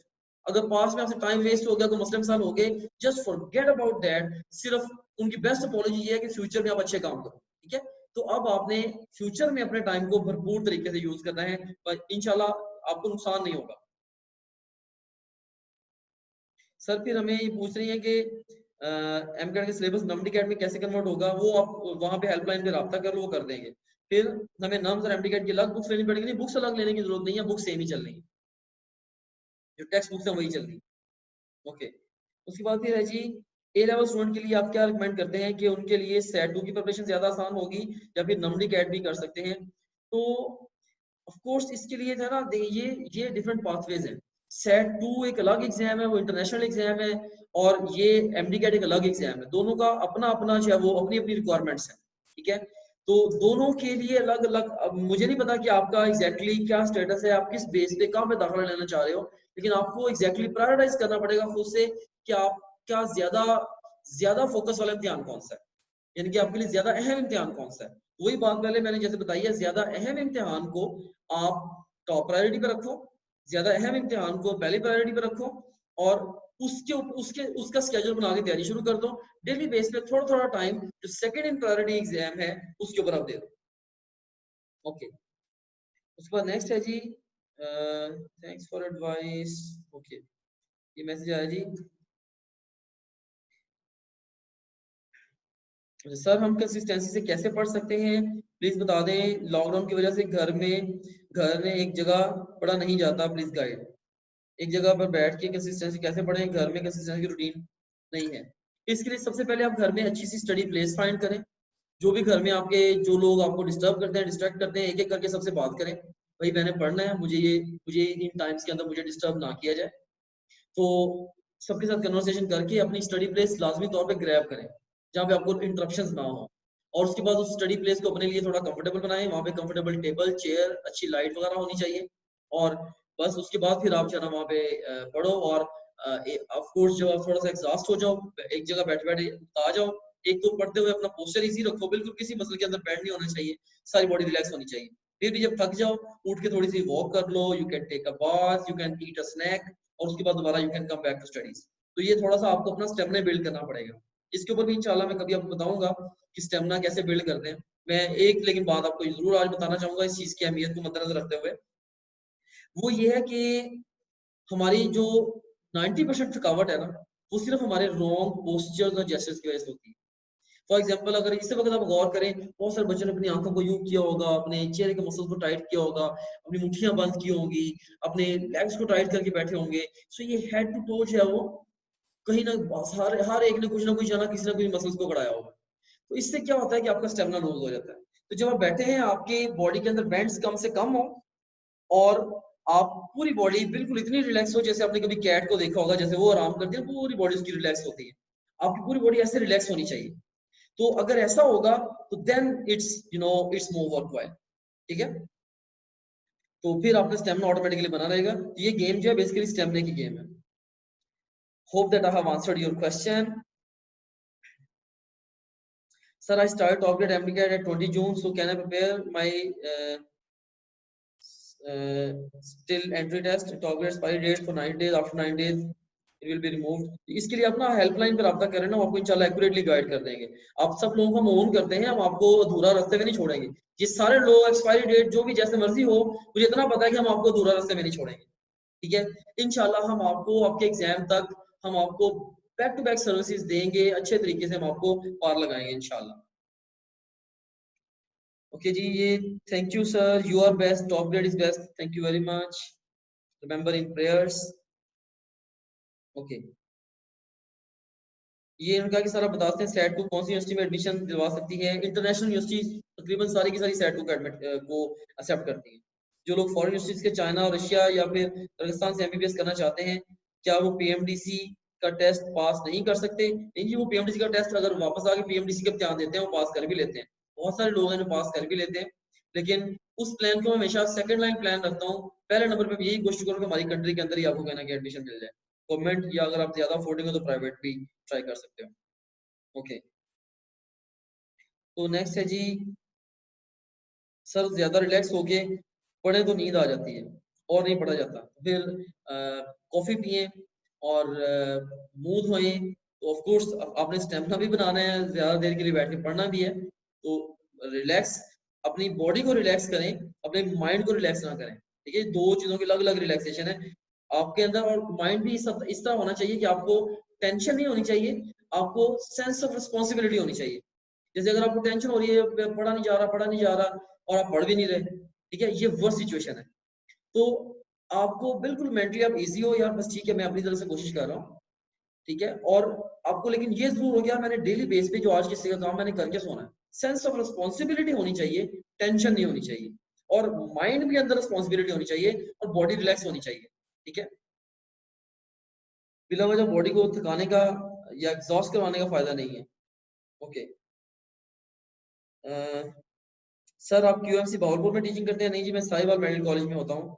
अगर फिजिकल क्लासेस स्टार्ट हो जाती हैं तो यानी लॉकडाउन के बाद लॉकडाउन खत्म हो जाता है तो फिर भी टॉप ग्रेड ऑन रहेगा डेफिनेटली।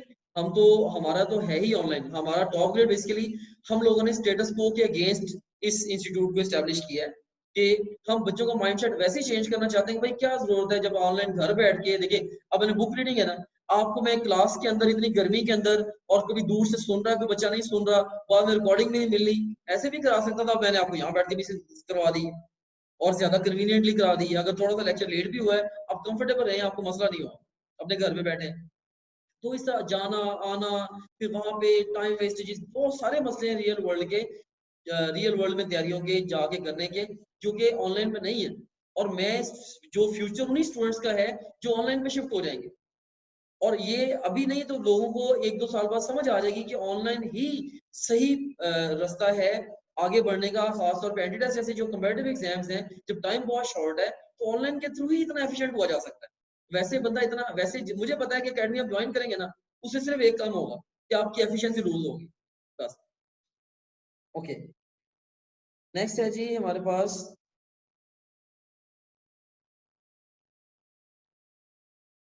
ये इन्होंने क्वेश्चन पूछा है कि सर मैं क्वेश्चन इज दैट आपके ख्याल से MCAT अच्छे मार्क्स स्कोर करने के लिए क्या एक बुक को कितनी रीड्स देनी चाहिए? मेरे ख्याल से तकरीबन तकरीबन 6 से 8 रीड्स बनती है, 6 से 8 रीड्स, ठीक है। तो जितनी ज्यादा रीडिंग्स देंगे उतना ज्यादा आपके, और रीडिंग थ्रू क्वेश्चंस, इनके सिर्फ खाली रीडिंग्स नहीं, क्वेश्चंस पढ़ें, फिर क्वेश्चन अटेम्प्ट करें, फिर बुक को रीड करें, फिर क्वेश्चन अटेम्प्ट करें, फिर बुक को रीड करें। इस तरह साइक्लिक वे में पढ़ेंगे तो आपको फायदा होगा, सिर्फ ब्लाइंड रीड्स देने से फायदा नहीं होगा। ठीक है जी, अब नमाज का टाइम हो गया है, तो अब मुझे भी इजाजत दें आप लोग। Thank you so much for your patient listening. Sir course conversion में फी अलग देनी होगी, ये आप वही सेल्स टीम से बात करेंगे, ये वही बेहतर जानते हैं, लेकिन वो इंशाल्लाह आपको मैक्सिमली अकोमोडेट कर लेंगे, इजीली अकोमोडेट कर लेंगे, ये मुझे पता है। ये उन्होंने पूछा है कि सर आपने डॉक्टर होते हुए टीचिंग क्यों शुरू की? तो मैंने ये कल की मीटिंग में बताया था कि शायद मेरे जैसे पेशेंट या मेरे से बेहतर पेशेंट बहुत सारे डॉक्टर्स देख लेते हैं, लेकिन इस सेक्टर के अंदर जो है वो बेसिकली मुझे नीड फील होती थी कि यार if I want to do something for the country, तो what's the best I should do. तो वो मुझे भी यही फील हुआ कि ये जो एजुकेशन के अंदर है ना, एजुकेशन के थ्रू अब कितने सारे लोग हैं जिनके करियर्स को मैंने अल्हम्दुलिल्लाह चेंज किया है, और जिनकी आगे पूरी लाइफ चेंज हुई है, उनकी फैमिली की life change. May be medical के अंदर इतना ज्यादा ब्रॉडर पर्सपेक्टिव में काम नहीं कर पाता, ये आम लोग, पाकिस्तान के लोग नहीं इस तरह से समझते। तो मेरा एक दोस्त है नील हार्टले, वो यूके से आया था यहाँ पे, तो उसने पहली दफा विजिट किया, वो देखा, सारा हमारा काम देखा, वो मुझे कहता कि उसको पता चला ये मेडिकल डॉक्टर भी है, तो उसने मुझे यही कहा था, कहता कि अगर आप डॉक्टरी की प्रैक्टिस करोगे तो आप सिर्फ चंद लोगों को सर्व करोगे, तो ये तो आप पूरी नेशन को सर्व कर रहे हो, the thing you are doing, so you are doing really wonderful thing. उसने मुझे ये रिमार्क्स दिए थे। ऑफ कोर्स जो लोग बड़ी स्टेट से होते हैं वो बड़ा विजन रखते हैं और वो ब्रॉडर पर्सपेक्टिव में चीजों को देख रहे होते हैं, हम यहाँ पे अमूमन नैरोर पर्सपेक्टिव में चीजों को देखते हैं। ओके, तो ठीक है जी, we answer the last question. कहा जी कि is any additional advice for A-level students who are reading FSC books for the first time? Yes, additional advice उनके लिए यही है कि A-level की बुक्स भी साथ रखें, और अंडरस्टैंडिंग डेवलप करने के लिए A-level की बुक्स से अंडरस्टैंड करके टॉपिक को फिर FSC बुक से पढ़ें, और जो एक्स्ट्रा इन्फॉर्मेशन है उसको अंडरलाइन कर लें या उसके ऊपर कीवर्ड्स वगैरह लगा लें। ठीक है, तो यही इसका जो है वो वे आउट है। अपनी A-level की बुक्स को जहाँ से आपने पहले चीजें पढ़ के समझी हुई हैं उनको भी साथ रखें आप, लेकिन मेन स्ट्रीम फोकस आप अपना FSC के ऊपर रखें, और टॉप ग्रेड के जो रिसोर्स है आप इसको यूज कर लें। या एक तरीकाकार ये भी हो सकता है, एक ये चीज वर्क करेगी, एक तरीकाकार ये भी हो सकता है कि अगर आपको एफएससी की बुक्स पढ़ने में बहुत ज्यादा दुश्वारी आ रही है और समझ नहीं आ रही मैं क्या करूं इसका, फिर एक तरीकाकार बैकअप प्लान ये है कि आप ए लेवल्स की बुक्स के साथ सिर्फ टॉप ग्रेड को पूरे का पूरा फॉलो करें, तो उसके साथ भी काफी बेहतर तरीके में आपकी तैयारी हो जाएगी।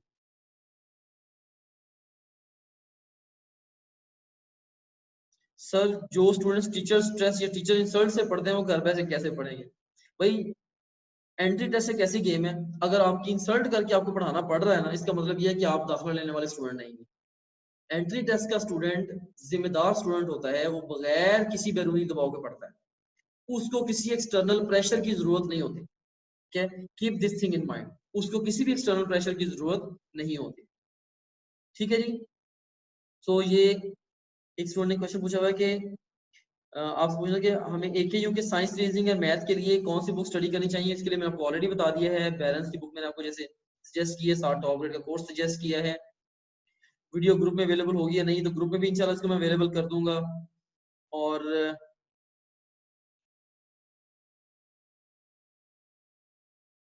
ओके, ठीक है जी, ये okay, thank you so much. चलें ठीक है जी, अगर और कोई भी क्वेश्चन किसी बच्चे का होता है तो आप मुझे व्हाट्सएप कर देना, इंशाल्लाह मैं उसको रिस्पॉन्ड कर दूंगा जैसे मुझे टाइम मिलेगा। भले मैं साथ साथ नहीं रिस्पॉन्ड कर पाता, तो लेकिन मेरी आदत ये है कि मैं जब भी भले आधे घंटे के लिए बैठूं बैठूं, तो जितने मुझे मैसेजेस आए होते हैं, अब ऑफ कोर्स अब तो मैसेज की तादाद बहुत ज्यादा हजारों में जानी शुरू हो गई है, तो लेकिन मेरी कोशिश होती है कि जब मैं बैठूं एक आध घंटा क्वालिटी टाइम देख के मैं मैक्सिमम बच्चों की क्वेरीज को एड्रेस करूं। Anyways, thank you very much, may Allah bless you all, hope to see you soon with another webinar.